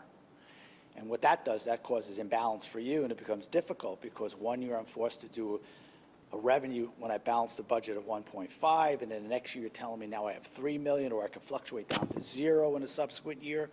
So stability is the name of the game, really, and I think that's why the BA and I, we discussed it, and we basically said, listen, let's just keep it the same. It's easy for budgeting purposes. When you roll through, those numbers, at least the revenue side, is going to be relatively the same.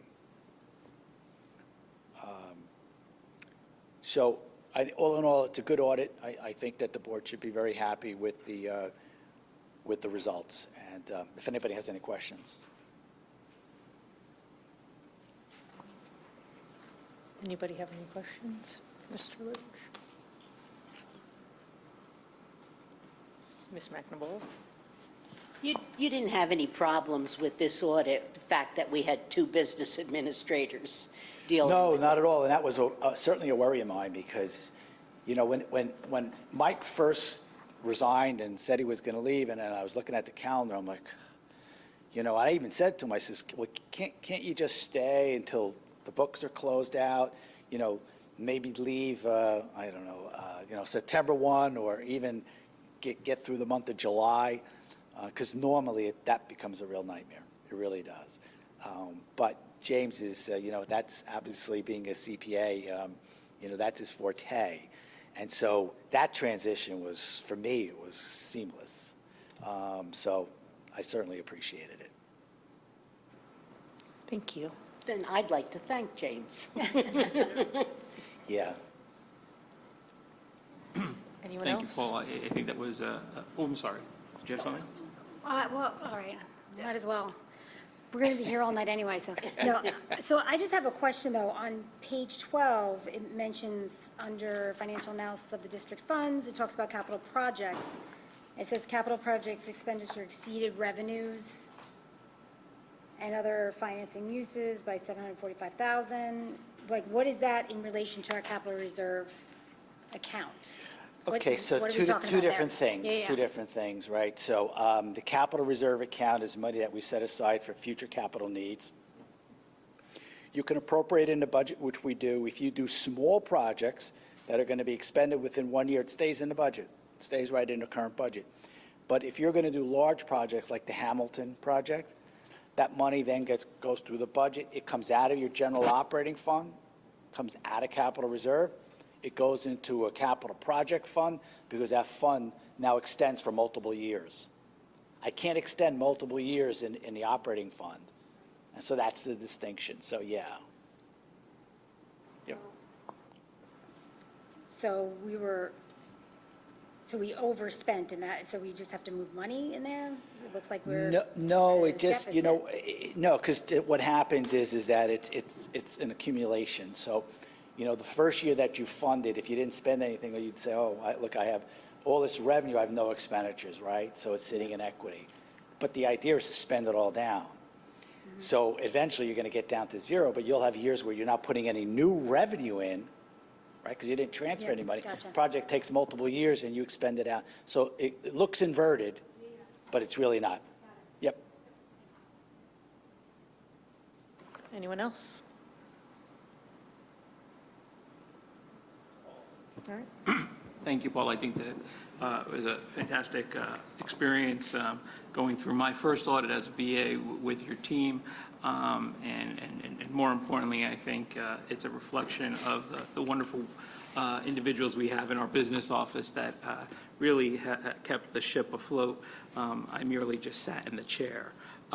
Just a couple of comments on items that you mentioned, just for the board's benefit. So to the spend down on ARP money, Mr. Van Nest has been very diligent in spending that money down. And if you were to go and look at some of the available public documents that show spend downs of different districts, we are probably in the upper echelon of getting our money spent, and we really don't have an issue spending down through the September deadline.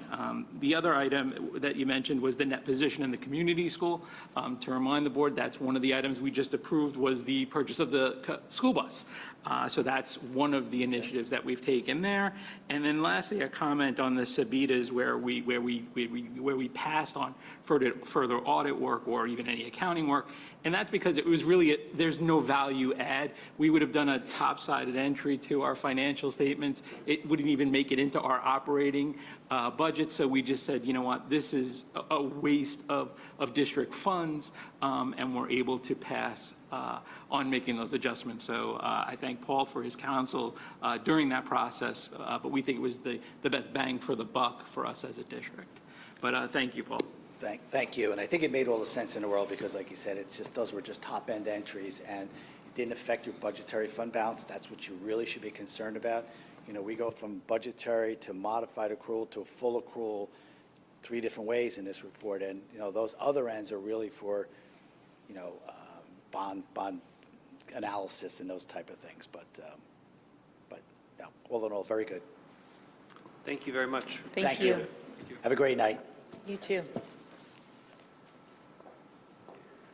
All right. All right, so now we come to our second business-related presentation. We are privileged to have Mr. Greg Burns from DCO, Mr. Rob Padavano from DCO Energy, and Mr. Derek Jordan from Colliers Engineering and Design. And they're here to talk about our ESIP. Our ESIP is an acronym that stands for Energy Savings Improvement Plan.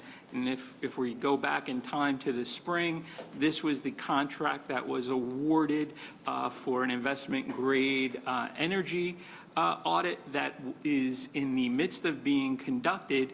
And the gentlemen are here today to sort of kind of explain, once we get to the ECMs or energy conservation measures, how then those translate into dollars and thus into projects, and how that's funded in a net zero impact on the district's budget. So without further ado, I will turn it over to Mr. Jordan.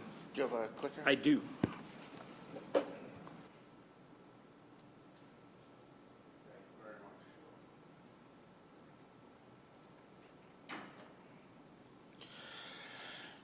Good evening. I'm Derek Jordan with Colliers Engineering and Design. My part today is going to be brief. Hitting the wrong button. There we go. Just real quick, an agenda for today. Obviously, we'll go through who the team members are, and then I'll introduce our partners, DCO, which will take you through the Energy Savings Improvement Program, how that's being put together and where we are, as well as the schedule and of the Solar Power Purchase Agreement, or the PPA. So, as I said, I'm Derek Jordan with Colliers Engineering and Design. We're the district's engineer of record. Our partner in the ESIP project is DCO Energy. I'm here with Greg Burns, who's going to take over the presentation right now.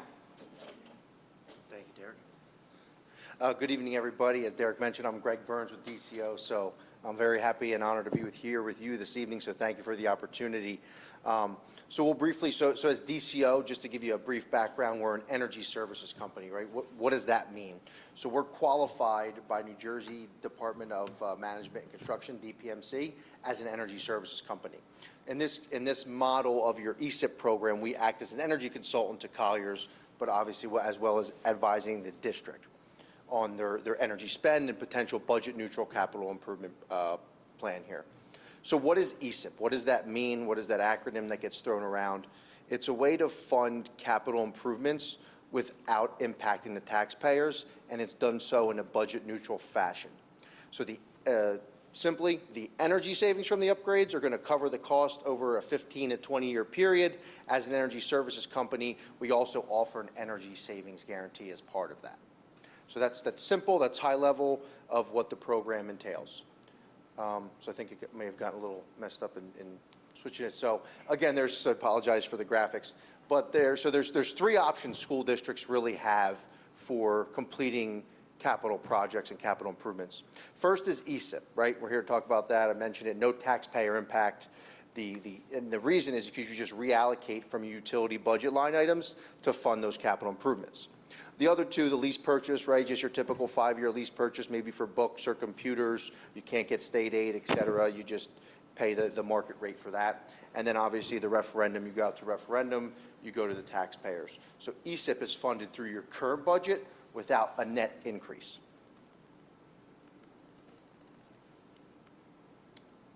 That doesn't really apply here. Sorry. So what is so this is the law.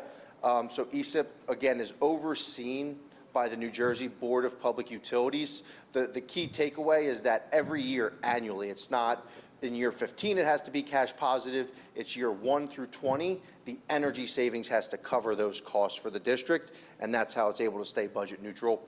The Board of Public Utilities oversees this process, so they'll review what we're in right now is called that investment grade audit. So we're working with James and Don and the staff here who's opening every door, letting us get into and see every piece of equipment that currently uses energy.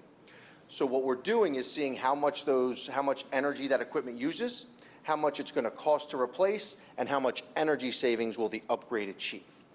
The Board of Public Utilities will review and approve our plan, and that's not a nice to do. It's required by law. This isn't just a made-up process. This has been enacted since 2009 and 2012. Currently, I'm working with numerous districts throughout Bergen County, from Tenafly, Ramapo Indian Hills, Lodi, so quite a few districts throughout just Bergen County and locally here, going through this process now. So how is it, right, budget neutral? Sounds awesome. That's great. Sign us up, move forward. So what does that actually mean? So right now, we're in the process of compiling your current utility spend. So if you spend, that column all the way to the left is about, called $800,000 in electric, natural gas, water, sewer. You're going to continue to spend that whether you implement any of the measures evaluated by Colliers and DCO. And that's going to increase at a rate based on PSE&G's escalation. And right, I'm not providing anything groundbreaking. Everything's getting more expensive, including your utility costs. So that number is going to continue to increase. What ESIP allows you to do, and why I like to use the word reallocate, so we'll come up with a plan. We'll work with James and Don to develop their priority list of upgrades they want to see to achieve for the district. What's top of mind, top priority. So once we implement those measures, your utility spend will be cut anywhere from about 25 to 60%.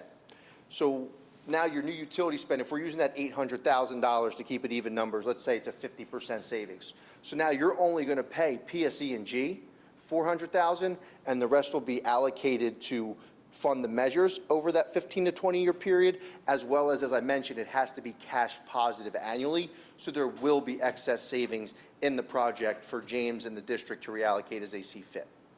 Once the projects are funded over that 15 to 20-year period, you're then obviously able to realize that excess cash flow as you best see fit in your budget. Again, I would just like to highlight the word, it's the reallocation. So what are we looking at? How does this make sense to Glen Rock? How does this pertain to us? So you can see a few pictures of the current district setup. So the graphic to the left is called an Energy Conservation Measure Matrix, ECM matrix.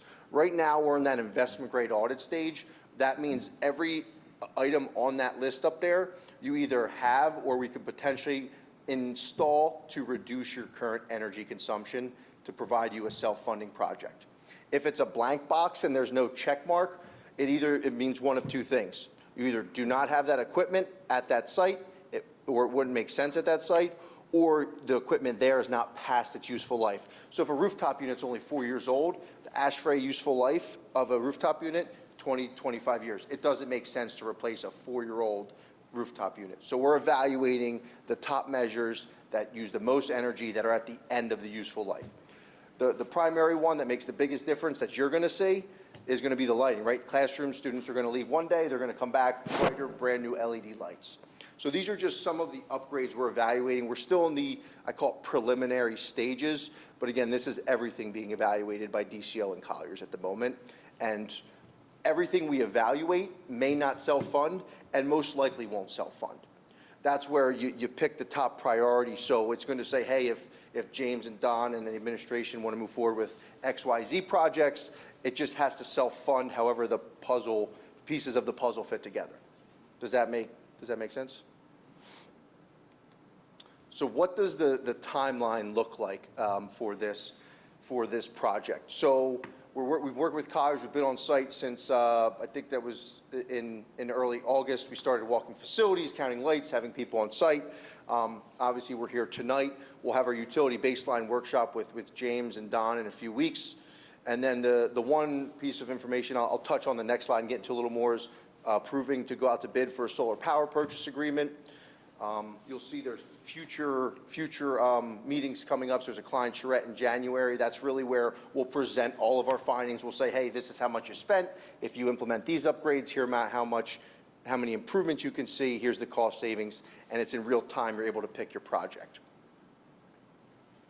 So the solar power purchase agreement part of this, what ESIP allows you to do is you're paying 12, 13 cents a kilowatt hour, and you're paying much higher rates at home. I know because I checked my PSE&G bill as well. It's much higher than that at home. But here at schools, you're paying about 12 to 13 cents a kilowatt hour. What we're doing, what a power purchase agreement is, it's a way to lease your current space at no cost to the district for a reduced electric rate. That's what a power purchase agreement is. We're primarily looking at roofs, but you're leasing your roof space to fund additional capital improvements. So to keep it high level, say we put solar on every roof and every square foot, and it gets us 1 megawatt of solar. And it may produce $150,000 a year of savings annually. That's at zero cost to the district. Your rate's going to go from 12 cents for whatever the system, the 1 megawatt of solar that it produces. That's going to be your savings. That's going to fund capital improvements. And I think what James wanted me to point out is what we're doing to not only eliminate the risk is we are submitting interconnection applications to PSE&G. So we're seeing what that system size is going to be approved by your utility company. What I believe we're going to take to the December board meeting is an approval to work for DCO and Colliers to bid a solar power purchase agreement. That doesn't lock you into anything. It's no firm commitment. The ask is really just to allow us to do what I just mentioned, is to bid it. So we're going to work with James, Don. We're going to get as many solar power purchase agreement bidders as we can find and try to get them to bid on the system size here at Glen Rock to get you that lowest rate possible. I've bid 2. They're kind of on 2 recent projects. I'll just give you kind of numbers. I bid Jersey City Public Schools we're working with. It's over a 10 megawatt system, and they're well below 4 or 5 cents. I've billed Colts Neck Public Schools in Monmouth County is about only a 1.5 megawatt system, and they're still below that 4 to 5 cent rate. Tenafly Public Schools, they're right around, I think, 4 to 5 cents as well. So again, we need to submit those interconnection applications. In parallel of that, we will need to work with James to release the bid, get bidders on site, look at the electrical capacity of the grid, and then if the board would decide to move forward at that point, after the bids are due, we would come in with a recommendation and a full report from Colliers and DCO to advise on our recommendation, and if the board wanted to move forward with that as part of the plan. So that's kind of solar. I know it was a lot, high level. I speak a little fast, so if you have any questions, feel free. But again, no commitment. This is where we're at in the process, And any questions, feel free to ask. Ms. McNamara? All right, we have solar on some of our buildings. And when it was put in, we were told at that time that, you know, based on the trees, et cetera, you couldn't have solar on all the buildings. You had to have whatever. I think there was maybe 25% more that we could have added, which we never did. Right. So are we talking about the additional solar, that 25% that we don't have, including the ones we do have? So it's going to be, it's a depends question, answer. I hate giving that answer. It's a depends. So, right, it comes down to like, are we allowed to trim trees? So when we put those bids out, all the bidders are going to come back with the helioscope outlining where they would propose solar. That's where we sit down with James and Don and say, and the board say, hey, here's where we're proposed solar. Where can we cannot put solar? To answer your question, that the plan we had initially talked about that's not set in stone at this point, but we're evaluating, is because the current panels are a little bit, they're reaching the end of their useful life. So what we're going to do so the district wouldn't have to pay out of pocket any of those costs to remove it, we're going to put in the bid for the solar providers to remove those panels and then replace them with new upgraded panels. But with the solar power purchase agreement bids, we can put it as a base bid, have alternate one, have alternate two with options. So you're not stuck to just one solution. It's going to be whatever's best for the district. The only thing I'd like to add to that is that the beauty of the power purchase agreement is when we originally did our solar array, the most popular way to do it was to own the solar. Now, and we were dependent upon the SREC market to really generate savings. The beauty of this is that we really own nothing but the roof upon which these solar panels will sit on, and we will enter into a guaranteed contract for the acquisition of power. So there's zero risk. We can tell you on day one when they go live what our savings will be over, say, 15 years. Exactly. And there's zero risk to us in terms of maintenance or what have you on the panels, because the panels that are coming off, not only are they approaching the end of their useful life, I think we are 3 companies removed from the installer, and they're beginning to break down, and there is a single provider that we know of currently that can provide us parts. So we're at the point where we really need another solution, and this solution that hopefully we can bring to fruition, it will be net neutral in terms of the removal of panels we own and the installation of new panels. Yeah, I like this idea because originally in my head I said, oh, we're going to own some panels and somebody else is going to own some panels.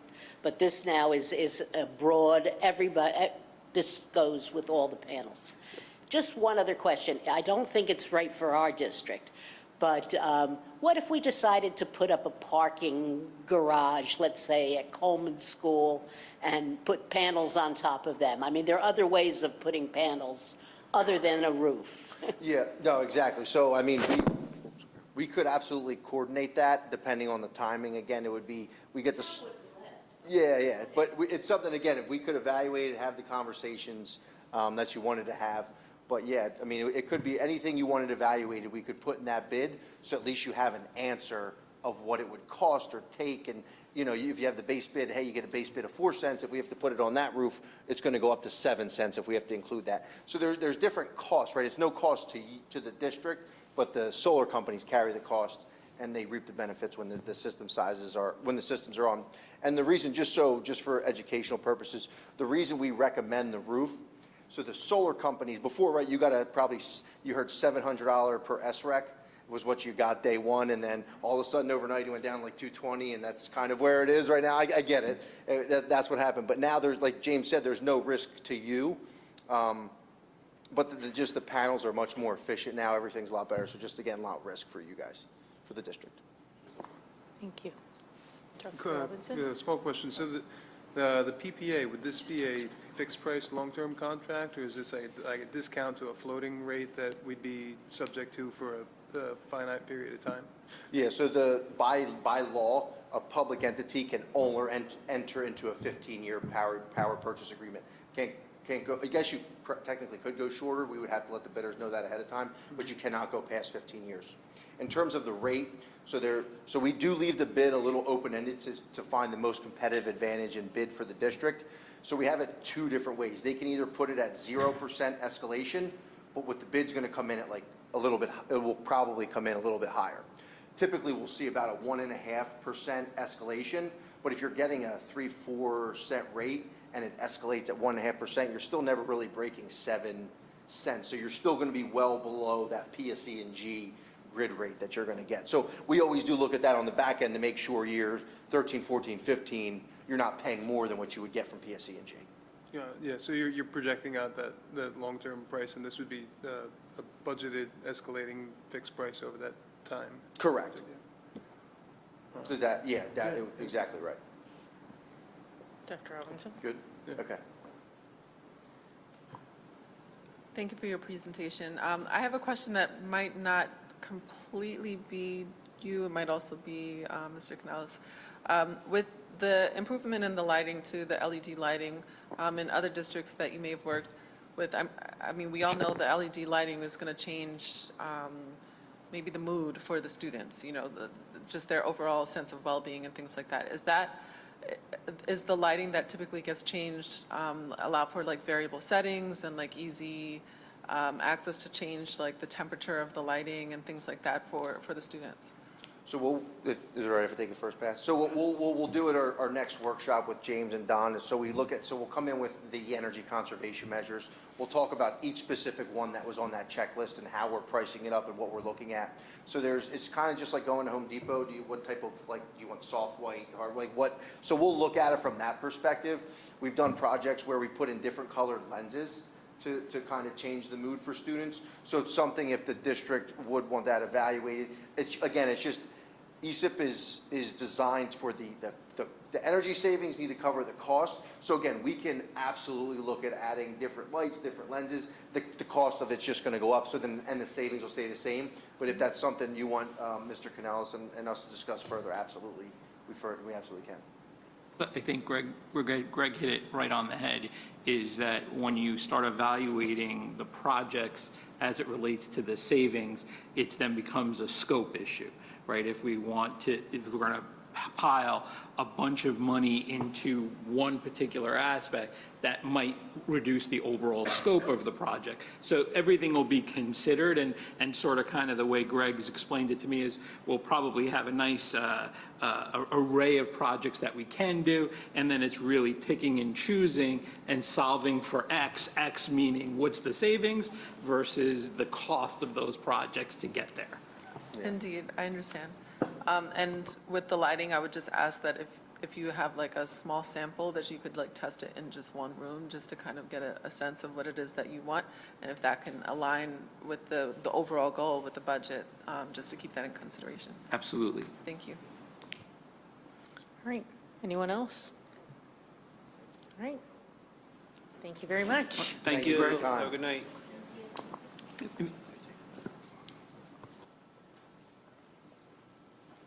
a good night. Thank you. Okay, so we'll move on to personnel. So the staffing update is, as I've shared with the board, we have several upcoming leave replacements that we have to fill in the high school, middle school, in particular in special education. The board may remember that in this budget, we put in 2 K-12 teaching positions unfilled, specifically for special education. We filled one of those positions, but we did not need at the beginning of this year to fill the other position through some scheduling things that we were able to change. So what I'm going to pivot to, because we're not finding anyone for a leave replacement, would be to move forward with a tenure track position to fill those maternity leaves, because we anticipate needing to use that position next year anyway. And so we just don't have the ability to staff all those leaves with overages. So we're trying to figure out a way to do that. So that position's sitting in the budget, so we're going to propose to post for a position and see if we can get someone coming from another district. If that makes sense? Any questions on that?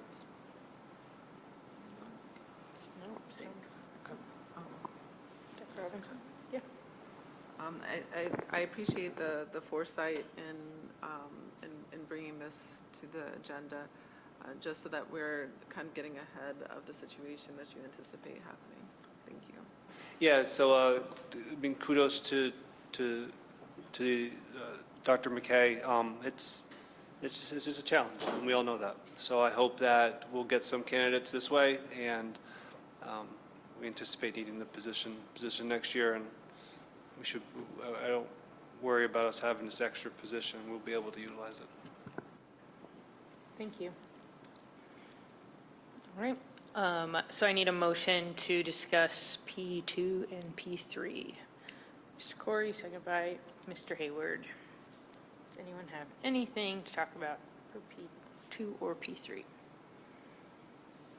All right, seeing none? Mr. Corey. Yes. Mr. Hayward. Yes. Ms. McNabola. Yes. Dr. Robinson. Yes. Ms. Scarpelli. Yes. Ms. Stevenson. Yes. Ms. Rundell. Yes to P2. I'm abstaining on P3. Motion passes. All right, that brings us to policy. Okay, so how much policy would you like tonight? You talked out.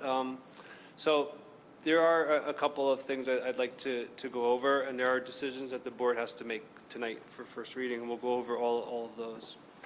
First of all, there is on the agenda, we have two policies, the school leadership councils, which is P1524 to abolish, and then P6361, relations with vendors.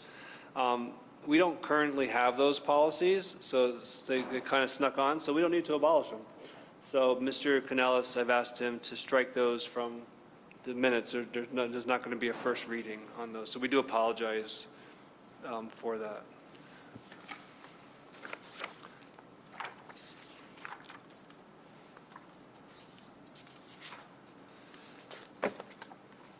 So, does the board want me to go over in detail any of the policies, or just the ones that we have to make decisions on? I'm happy to do whatever. I'm prepared to do whatever. I know you have it all in front of you, but let me know. I think just the ones we need to make decisions on. That sounds. Okay. So I'll read the other one.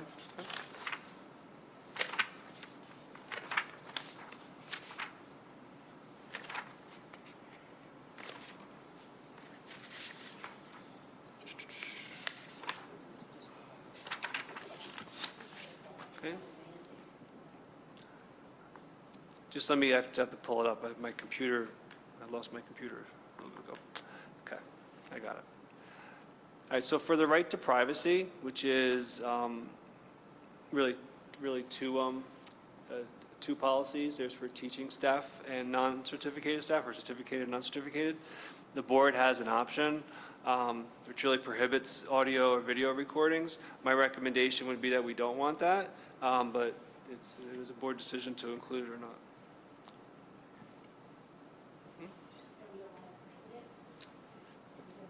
Allow it. You want to prohibit it? Yeah, okay. Yes, you don't want, yes.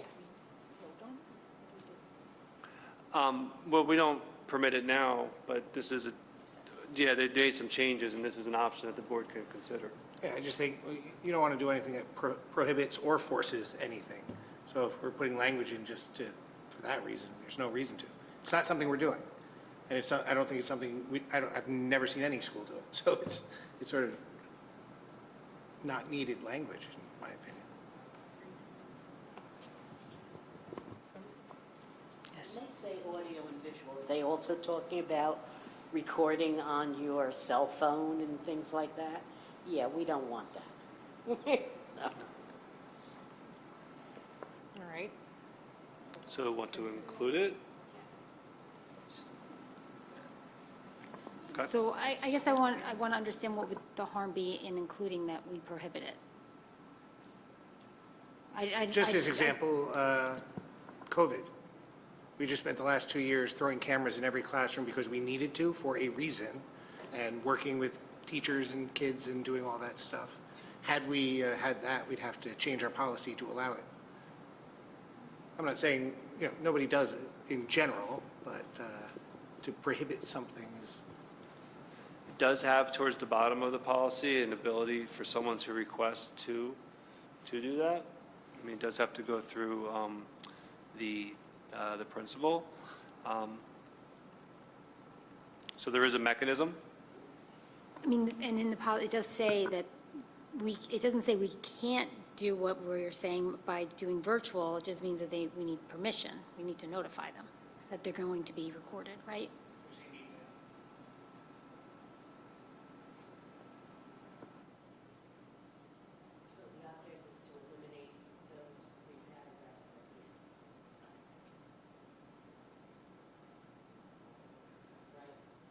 Yeah, the option is whether you want to include those or what's in bold. Yep. And this will take care of the two policies, right, for 3324 and 4324. Yeah, one's for non-certificated and one's for teaching staff. I don't think when I look at this policy, I look at in the option, we don't want people pulling out their phones and recording teachers. Yeah, I was going to say, As does this help you disciplinary-wise I with think it's just to students? protect, like, Maybe we don't, I then mean. then it's a reason. If You've that's read in some helpful. districts that people are doing that, and And it's a disciplinary policy. If you don't have that in and you. Well, that's what I'm saying. If it's helpful for Yeah. that reason, maybe it is. I think it's okay to prohibit some things. This would be one of them. I mean, I think this would make our staff and teachers feel more comfortable. yeah, I mean, I know that there's a teacher out there right now, I won't make her come up, but I'm sure that you don't want people videotaping you in class. Yes, yeah, so without your approval, yeah. Yeah, I would like to prohibit it. All right, so we'll keep that in, and then we'll have this, obviously, as you know, when it's cleaned up, all the bold will not be there, and all the strike-throughs will be gone for the next reading, and this will be included. Now, this is for teaching and staff members. What about the children in the school system? Can they be? It says in the first sentence, or student by any student. No, I think what Rona's asking is No. where's the policy to protect the students, right? Privacy and recording. Well, that'll protect the teachers from the students taping them. Well, this is it. Yeah. This is it. This is it.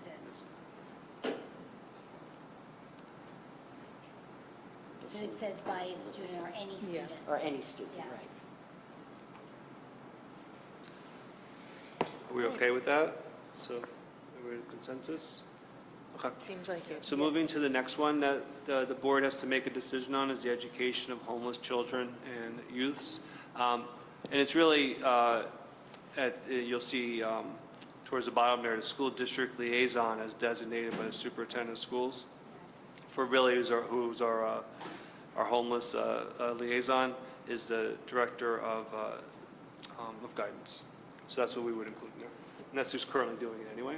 Just wanted to share that. Okay? So it takes care of that. And then the last one is food services. And I know there's a long one. There's option one, and there's really a long option two. I asked Mr. Canales to look at that and share his thoughts. So, option 2 is what the district currently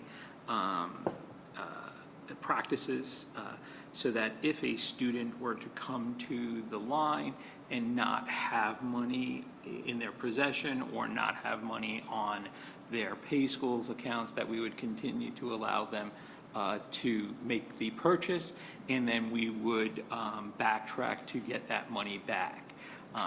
We do not have a significant unpaid balance that's out there as compared to many other schools.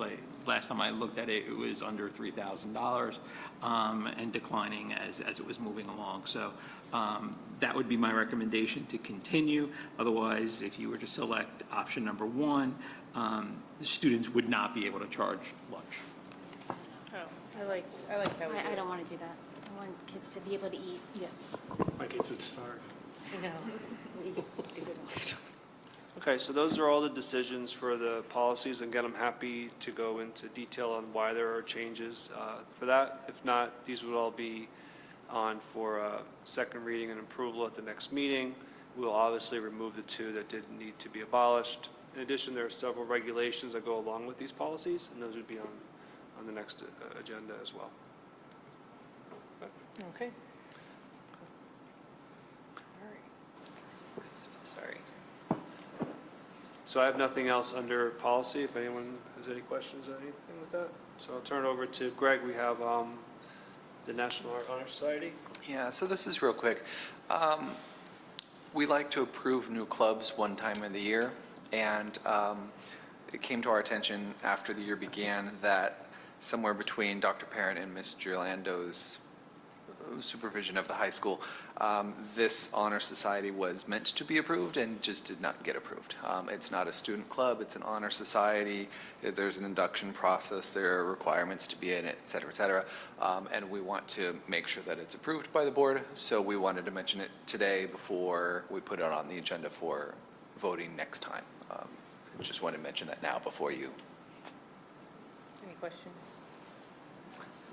Sounds I think it's a great idea to honor, or opportunity for the kids that are into art, and anybody who's ever been to the art show at the end of the year. It's amazing, the work that our kids do and the teachers, so I'm happy to see this for those students. Yeah, and there is a component of volunteering that they have to do, so I like that as well. So it's not just, them doing their art, they actually have to give back. So the more we can have student give back is great. Great. All right, we'll make sure it's on the agenda for next time. Thank you. All right. Okay. Okay, so for instruction and program, just a couple of things. The high school, middle school program of studies, we're starting the process internally of working on that. We anticipate being able to present not necessarily the program of studies, but the changes that would be in that, or recommendations and discussion at the December meeting. I don't think we'll get to it for the next meeting. And then we'll approve sometime after reorg. I think we usually do it the next meeting in January. I don't anticipate any real significant changes or additions in terms of new classes or things along those lines in the high school, middle school. As you know, we're well into our middle school reimagination, the changes, so that's well on its way. There might be some different alignments with some working on that 8th grade and 9th grade, specifically for like some of our electives, so there's more of a smoother transition between those. Okay, good. We also might have new math courses there. We're looking into AP pre-calculus and some of those aligning of those. So there might be some small changes there. Yeah, so we'll have it all lined up, and we'll do have a thorough discussion in depth on all any changes before anything's made. Okay.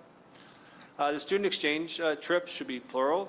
So we have a couple of trips coming up. I just wanted to share that we're excited about. There's actually 3 aligned to our world language programs, which is interesting. So we have, it'll be coming across the board's desk soon are 2. One is a trip to Paris for our French club students. And as the board's aware, I had gone earlier this school year to China. So we're also finalizing a student exchange trip similar to the Czech Republic with students at Beijing Academy in China. So we anticipate those students coming here for about 2 weeks in January, and then our students going there around spring break.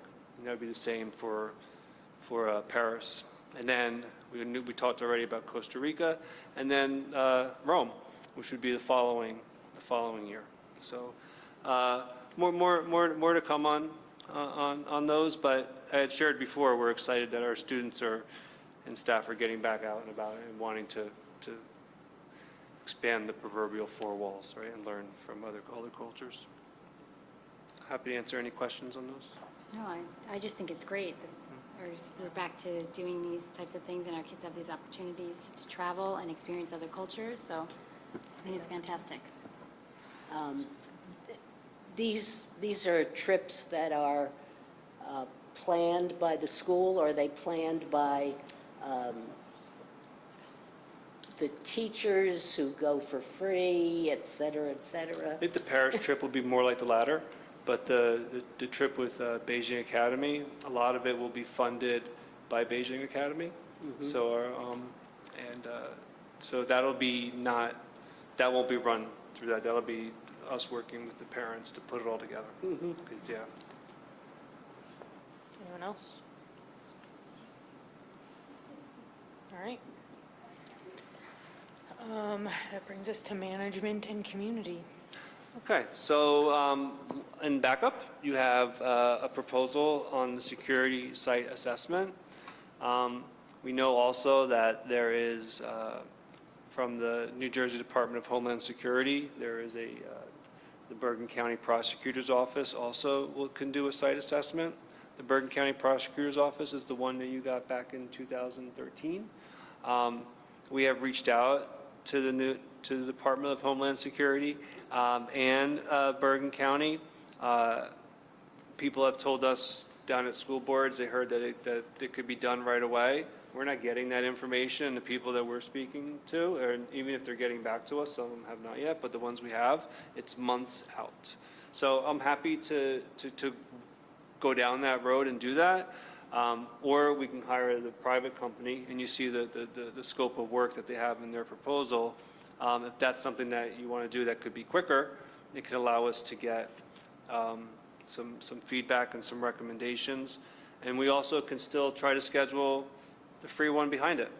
And maybe you can compare, right? So, I mean, there's things that you have options to do. I think the cost for the private is $6,000. I don't think that's a heavy lift for us to do that. It is obviously a board goal. This is the first step in that process, and to bring someone, an outside organization, in to give us a site assessment. But James and I can answer any questions that you have. Anyone? Ms. McNamara? I didn't read this entire agreement. What's the length of time? So they're going to come in and do it, and when will the board receive the report? When we discussed it, we talked about like a 2 to 3 month frame from observation to recommendation. Okay, Springtime. so I would think the spring, early spring. I'm thinking about the budget for next year, et cetera. You know, if we're looking to put something in the budget that deals with whatever goes on in this report, you know, it's going to be after the budget's approved. One of the things Mr. Lurch alluded to was the availability of our emergency reserve to be used for security projects. So that could be an area of funding for us if something were to arise that would be significant in nature. Okay, because as it is, it's a board goal, so it'd be nice. I firmly agree that I know it takes a long time for the state to get in charge, and if you have spoken to these people and they can get started and get report to the board, I'll watch it on TV. But then the board can go and help fulfill their goal as far as security goes for the building. So that's good. Thank you. Yes, thank you. Dr. Robinson?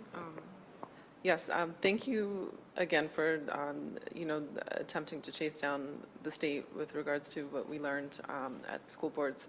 I do think it would be beneficial still to continue that part and just kind of see what it is that they offer. Maybe we can compare it to where we were in 2013.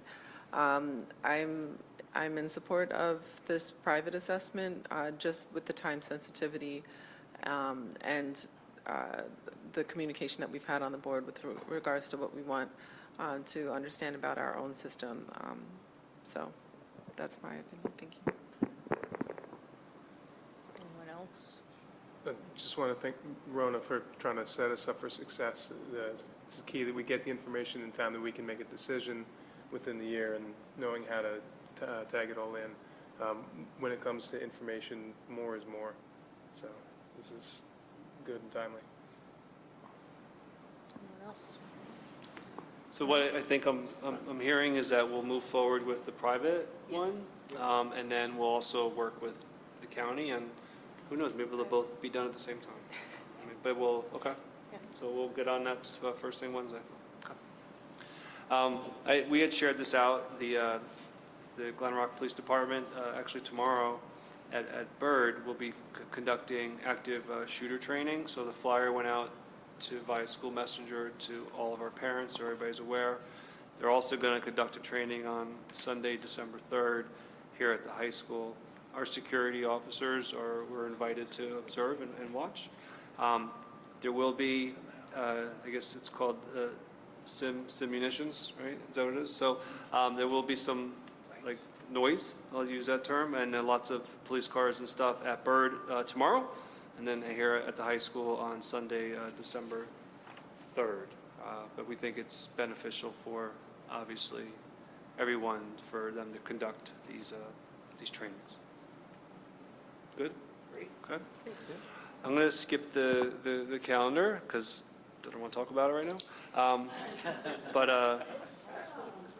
So the New Jersey Well Be Fit, we just wanted to share with the board that we continue to work with staff on this. We know that if we get a certain number, a little over 80, that the district would get back about $70,000 through getting 1% off of our premium for health insurance, and then we would be able to utilize that money. The incentive we gave the staff was that we were able to utilize that for staff wellness and things, climate and culture and things along those lines. As Mr. Canellis has found out, that there are only two districts in the whole state that have qualified for this. So we hope that our staff took advantage of it. I'm looking at who has done it, who did it last year in December of '22. When they run the number, there was looks like about 20 total. So we have to, get some more. And so we won't know because we did I brought this up at convocation in September. We won't know until December if we hit the number this year. But we're going to push for the following year as well. So we'll see what happens. Right, and I think sometimes when something runs more, a few times, and that's how it worked, when I was at my school, it's like, oh, you don't do this? It's like easy money for stuff we do. So I think as that happens, hopefully it snowballs, because it really is something that I hope everybody does take advantage of, because it really is, it's a win for everybody. Yeah. Yeah, I was just going to say, while this district would get substantial money back that we could use for our staff, they also are getting money back right in their paycheck, right out of their paycheck. And I just had a question though, when is there open enrollment? Because I'm wondering this, when we do open enrollment too, if the representatives of the insurance company come in, if we do that, I know we did that once, but they should be, hopefully they're educating the teachers about this incentive. I feel like a lot of times they don't know about it, right? So which is what Karen is And in Patterson, where I used it, the union did a lot of advertising for it too, and sent a lot of emails out encouraging everybody to sign up for it. I don't know if we do that. I know we did it a few years back before COVID.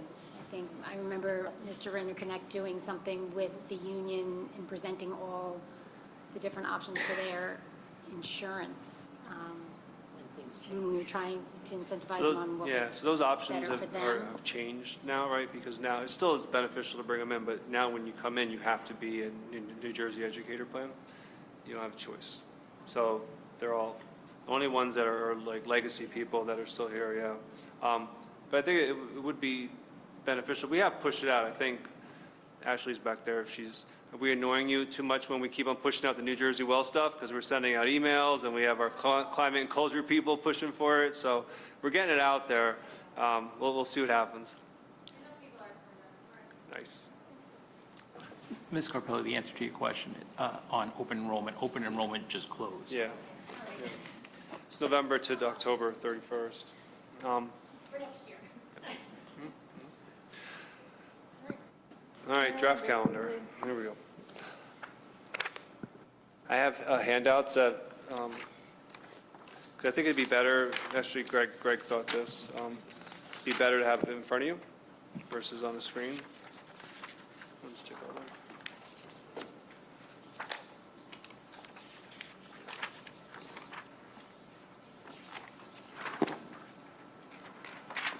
And this is for 25, 26. Yeah, so this is for 25, 26. As we know, we went through 27 rounds for the 24, 25 calendar that the board is a draft. It's online, and the board will approve that calendar at reorg, right? So this is for 25, 26. So what I did was I decided that we don't want to do 25 versions this year. So we basically followed the framework of our calendars with a couple of exceptions. So as you can see, anything that is blue on the calendar, those are days that the board can play with. You could have school that day. You don't have to have school that day. So what I have here in front of you is the students coming back on Tuesday after Labor Day. And then that's your wiggle room of how you want to deal with that. You have all of your holidays in there. The board has options on what's coming up really this week, right, is the teacher convention and election, which is at November 3rd and 5th. And I have some data today just to share with the board on absentees, so you kind of get an idea of how many students were out today. And then if you go to December, you kind of see that Christmas is on a Thursday. So you got that 22nd and 23rd, which I don't think is as critical, but you got January 2nd, which is on a Friday, which is probably something that the board may want to think about, having school or not. You only have a 3-day weekend on President's Day in February, so the board has an option if they wanted to do a 4. Spring break is would be the week of March 30th through Good Friday, which is April 3rd. I highlighted March 30th, 31st, and Monday, Tuesday, Wednesday, and Thursday as an option. Maybe the board felt like that's too early for spring break and you want it the following week. So that's kind of why I did that. I just left it there. And then you have, based on this calendar, if the board made no changes, that we would have graduation on Thursday, June 18th, and the teacher's last day would be Friday, June 19th. And then there are, what'd you say? With not changing anything that's on this sheet here, which has the script. The blue days are just wiggle room, so consider that as all days that we're coming to school, right? So we haven't made any changes. So there are 2 snow days built into the calendar, so if we went with what exists in front of you and we had no snow, then we would give 2 days back. If we have more than 2 days, then it would come off for spring break. A couple of things to think about here is that, does the board want 3 snow days? Right? Are you comfortable with 2? Is 3, which is more normal? So those are things to think about. And if you say, hey, Brett, we don't want to come to school on January 2nd. Like, that's silly on a Friday, whatever. That then would add a day, so then we would graduate on Friday, June 19th. Does that make sense? And or you could say, you know what, Brett, we want to be off of that, but I don't want to go to school beyond the 18th, so now we get back to the Labor Day thing, like when you start. So there's a push and pull. So that's why I did it like this. So I think it's pretty clearer for you, and the board can see it in front of them and say, you know what, I want that fall break again. So then add 2 days to the back end or 2 days to the front. I want a 4-day weekend in February, okay? Then where those days get added, at the back end or the front?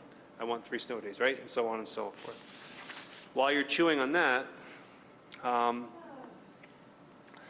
will, let's see, let me get this here.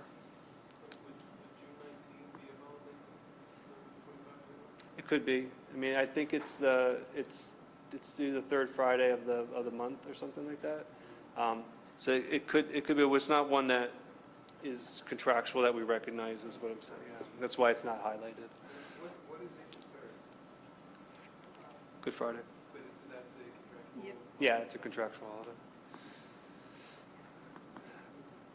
Okay, so for attendance today, and I'm not sharing this to say, oh, we have to have off this week, but I wanted you to know because it was a big point of discussion. So the high school has, and we average, so you know, about 96%, 97% attendance on any given day. So the high school today had a 92% attendance rate, which is good, right? Middle school was 81%. Byrd was 78%. Central was 84, Coleman was 84, and Hamilton was 73. So it just gives you an idea of the numbers that are out there. I'm sure Wednesday will probably be worse in terms of attendance, but just wanted to give you that information. That's in backup for the board to look at as well. Is it 97% on average across the board, or Yeah. is it like Across the high board. school versus? No, across the board, our attendance is excellent overall, you know. I mean, we'll get the Friday before winter break, right, or whatever, you'll have higher absences, but these 2 days are big days. So I'm happy to answer any questions about the calendar, but I do think that the board would want to start having discussions so that we have a draft for reorg.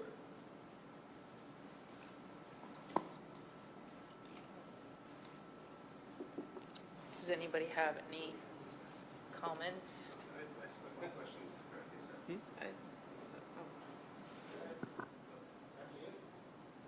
Thank you for entertaining my 2 questions.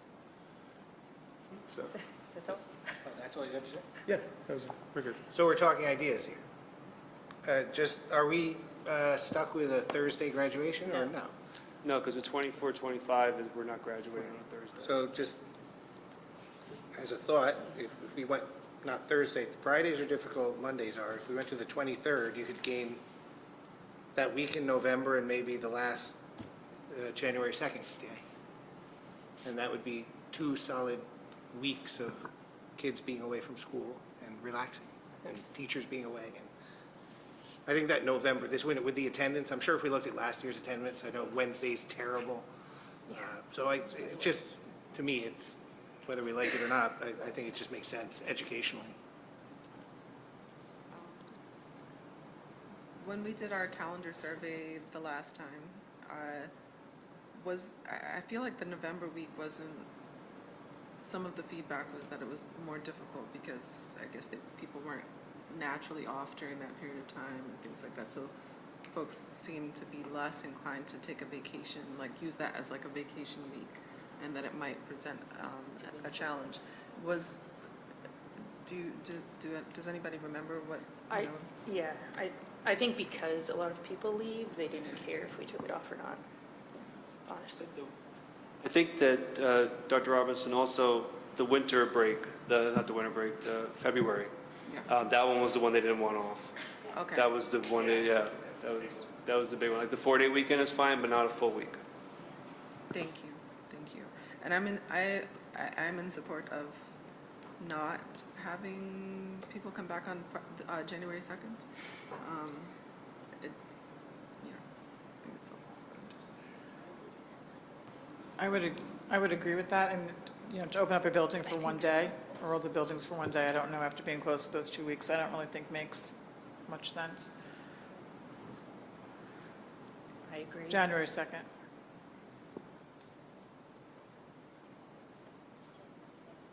So so we would typically come back on the 2nd, but it's a Friday, so it seems silly.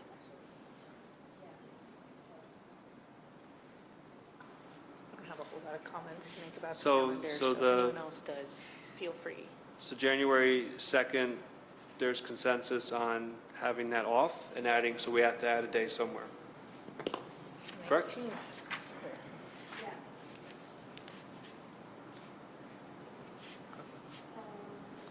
So now that gets you graduating on a Friday, which is not a good idea.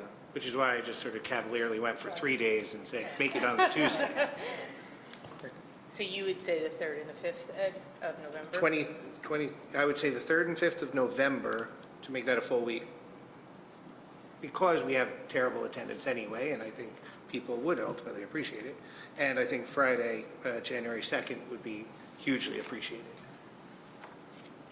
Do we have off November week next? Yes. So I think it might be hard. That's right, yes. it could be hard to take that away. Why? I'm saying, I am agreeing with you. Oh, then great. I don't want to have an argument again. No, that was one time, Ed. No, look, they're all pluses and minuses, right? Yeah. I totally forgot Does that. anyone have anything? The issue with that would become childcare for people. Is there any way the community school could run some sort of no school care? It's So really- like after care or before care, or, 2 days, but what, right, but there may be people who can't get off in that, those days and they need childcare. That was a lot of the community feedback in the November week, is that 3 days isn't really a corporate holiday off, or Thanksgiving, Thursday, Friday, those are totally closed. Plus, people want to be around to vote, tomorrow's election day, so they might not be considering that's a good time to go away. Either way, yeah, Yeah. I mean, I honestly feel like any day we take off could pose childcare issues for people, so. I think, but when it's a week, it's a little different. Like you can usually get a day here or a day there. I just think a week could be difficult for some families. If there's something that we could do to, or see if just to kind of keep that in mind. I don't know if the community school can run something for those couple of days. I mean, I don't know how that could work, but a week off for people could be difficult. We've run, I know that in the past, we've run like day camps during days that were off through community school. So I'm assuming that would still be able to continue or perhaps be expanded. But I mean, we'd have to have that conversation. But I'm positive that we've run like a basketball camp on November through community school on like a Monday of things. Yeah, so I think that they can, yeah. Yep, exactly. There's another time that you had mentioned that if we don't give the March through the 3rd of April off, if we give the 3rd of April, which is Good Friday, and the next week, then there's one day there. It's a minus 1 day. Well, yeah, but I'm saying plus another day. I know there have been a lot of people that have asked for with Easter Monday off because they're away for Easter and they're coming back on Monday. So having Good Friday and then the following week off might be, there you get a day there, and I won't pick the other days, but there's a day there. Yeah, So because that spring break actually- would be 6 days. It then. would be 6 days, because we have to give off Good Friday plus the additional Right. 5, minus just the 4 we would have to be giving. Right, we're giving off one extra day there. Right, so Is what I'm that, saying. that brings us up to 4. So now we're on the 24th, Wednesday. And then the board has to look at President's Day weekend too and decide a 3-day weekend or a 4.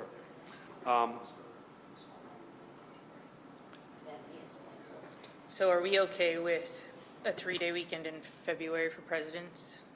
Yes. All right. And we're good coming back to school on the 2nd? All right. So I have November 3rd, 5th, January 2nd, and we can talk about spring break.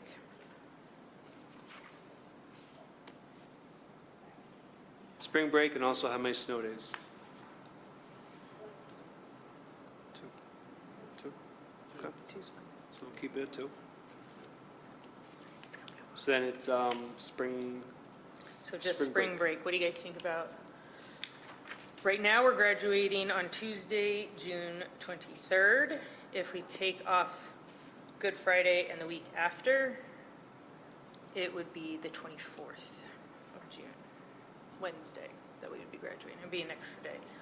Do we know when Passover is that year? It's, Sundown the 2nd? So then if we were off Good Friday and then the week of Easter, it also would be the week of Passover.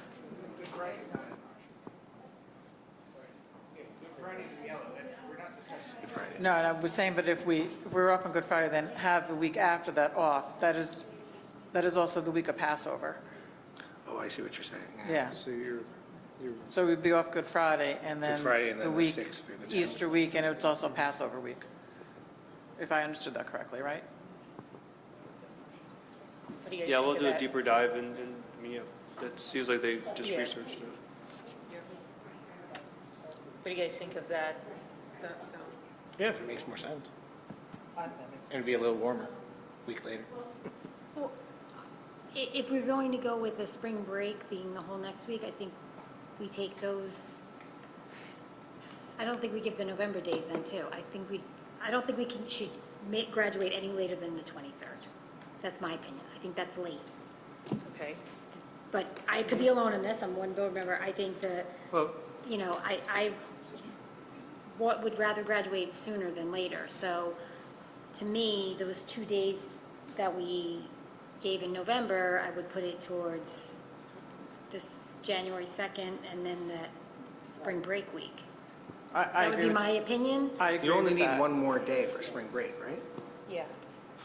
Because you have the 30th, 31st, So you're saying 1st, the and 2nd. 24th is not. That's already accounted Not for. acceptable. You're just shifting. I'm not saying it's not acceptable, I just think would last rather year we graduated on the graduate 26th. sooner and then have less days off during the year. I know one of the complaints we had from the parents was all these days off during the school year.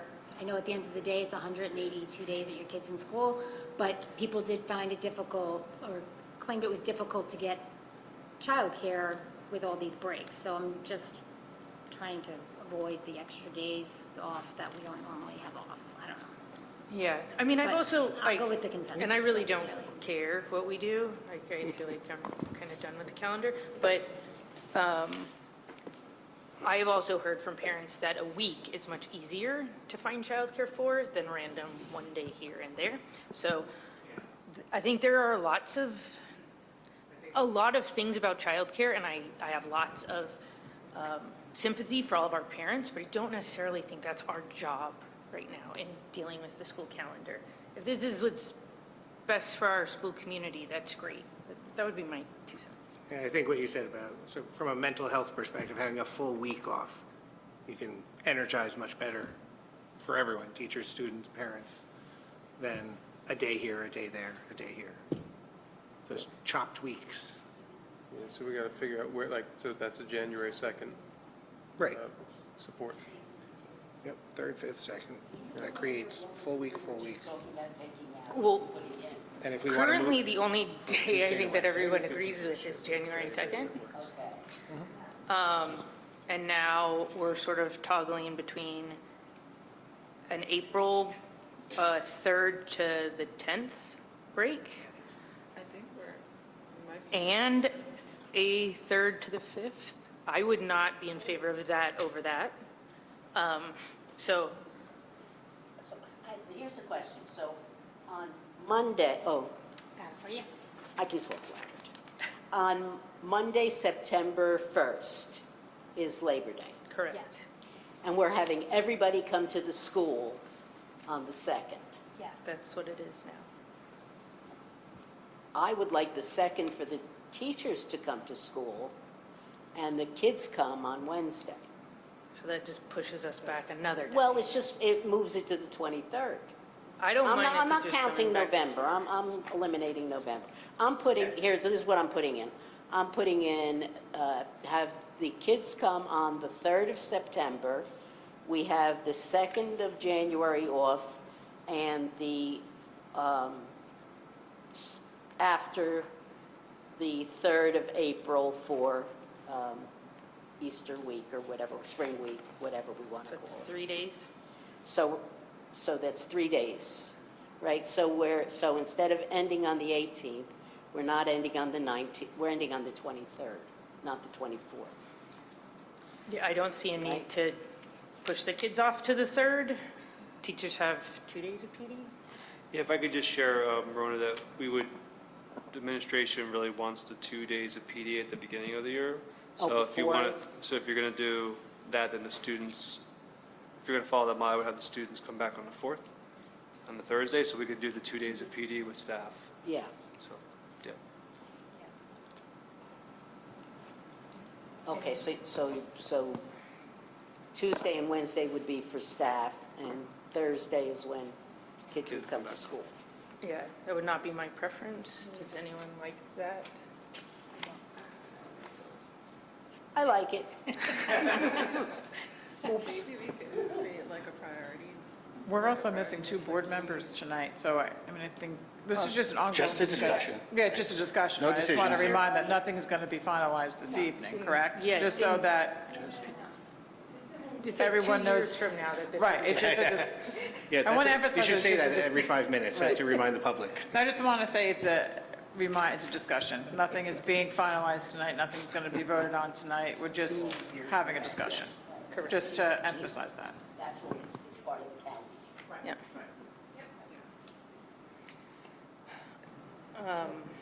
Maybe as a group, can we talk about just the general priority? Oh, sorry.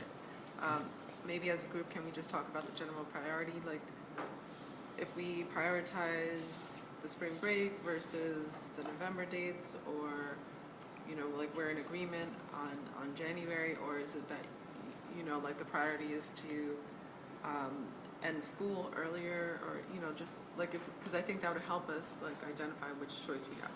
We just might not all have the same priority, but we can try. Do you want to start? Sure. So in agreement with January, I am going to prioritize the spring break dates of April 3rd through 10th. And that would mean then we are in school on the 3rd and 5th, right? It doesn't have to. It's Okay. whether you want to. That means do you you added care 2 about days. graduating? Because then if we do take the 3rd That and would be 5th, the then we would 24th. end up on the 24th, right? Mhm. Okay. So would you rather? I'm okay with the 24th. Okay, so then. All right, so what do you guys think of that? So that would be the November 3rd and 5th break would be off, January 2nd would be off, and we would take spring break April 3rd to the 10th, and then we would graduate June 24th. And what day are we graduating this year? Just I feel like last year was the 26th, 26. It was 22nd. 22nd last year? I would agree with it, what Tamale said. That would be the week off in November, correct? Yep, January 2nd. January 2nd off, and then And then the spring break would be moved the 3rd to following the week. 10th. Yes, following week plus Right, the 3rd. with a 24th But a graduation 24th date. graduation, which I agree, Sharon, is not ideal. I would like to graduate much earlier as well. Yeah, I mean, to be honest, I like the one that was proposed to us from the beginning, but I'll do whatever every board member wants, but I would just go with the one that Brett gave to us. This is too many days off. He didn't actually propose a calendar. No, he did, here. He gave Oh, us this is just contractual days off. Oh, I thought you put together a calendar. No. This is, Now if I'm you really follow, confused. if you, so yeah, so yes and no. Sinead's Yeah, correct, just but let them- if you follow what I gave you on the list, Yeah, is that you would start school on on the 2nd. the 2nd and And graduate. get out on the 18th. On the 18th with Yes. 2 snow days, but you wouldn't have November off. You come back to school on January 2nd. Yep. And you'd have the normal spring break we always have. Yep. You'd have a 3-day weekend in I February. would be totally fine with that, because they'd be out on the 18th. I would be okay with this, but that's just me. Every time. You know, Anything we added to this schedule changes?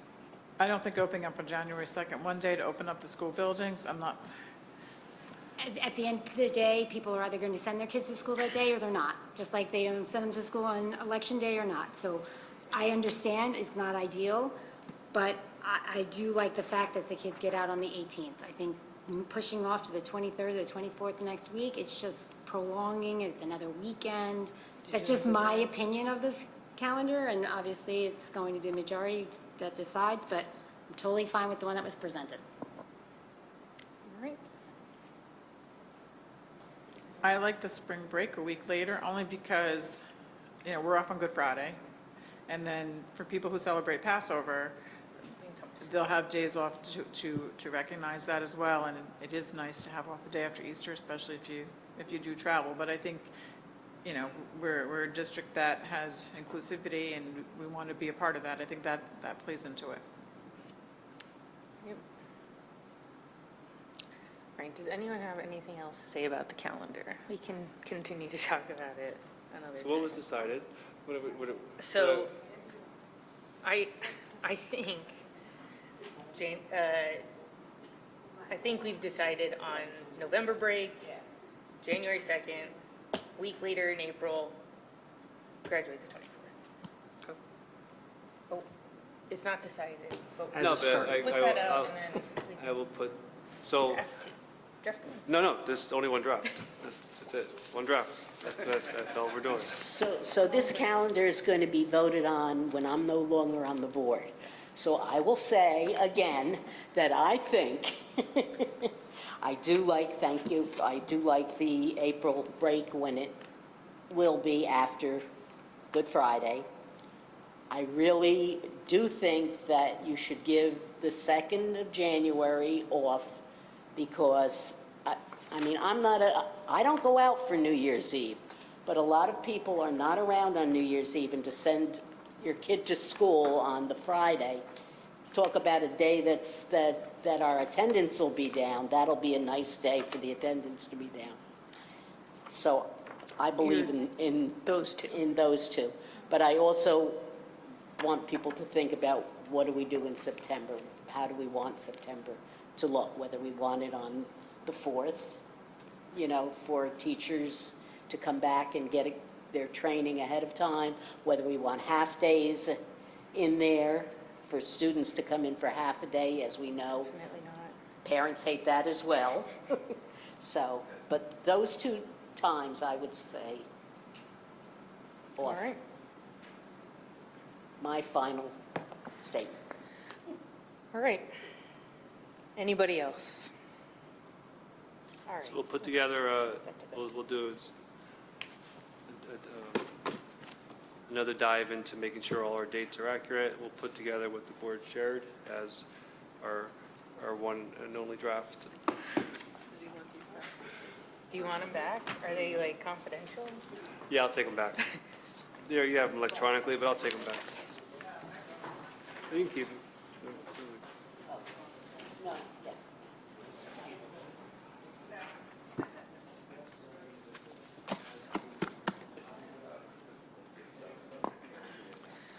All right. So that concludes my contribution to the Cal. I think we will turn it over to Mr. Canellis, right? That's good. Thank you, Dr. Charleston. We have really three action items this evening. The first is the competitive contracting RFP for our new accounting system that we are looking to launch. What the resolution does is it gives us the permission to go out for this competitive contract and for individual entities to propose their product and cost structures to us. So that is what is outlined in B2.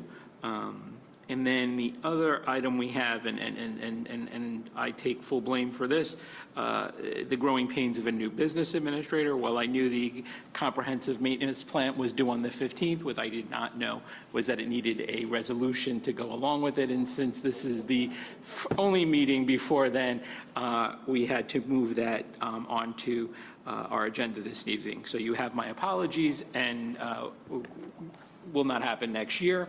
And then last but not least, we had a vacation of our bus driver, and we needed to go out and get a substitute bus driver, which we were able to secure, which is miraculous, for today and Wednesday. And we just thought that that was important that the board approve that while obviously one day retro, but in prospectively for Wednesday.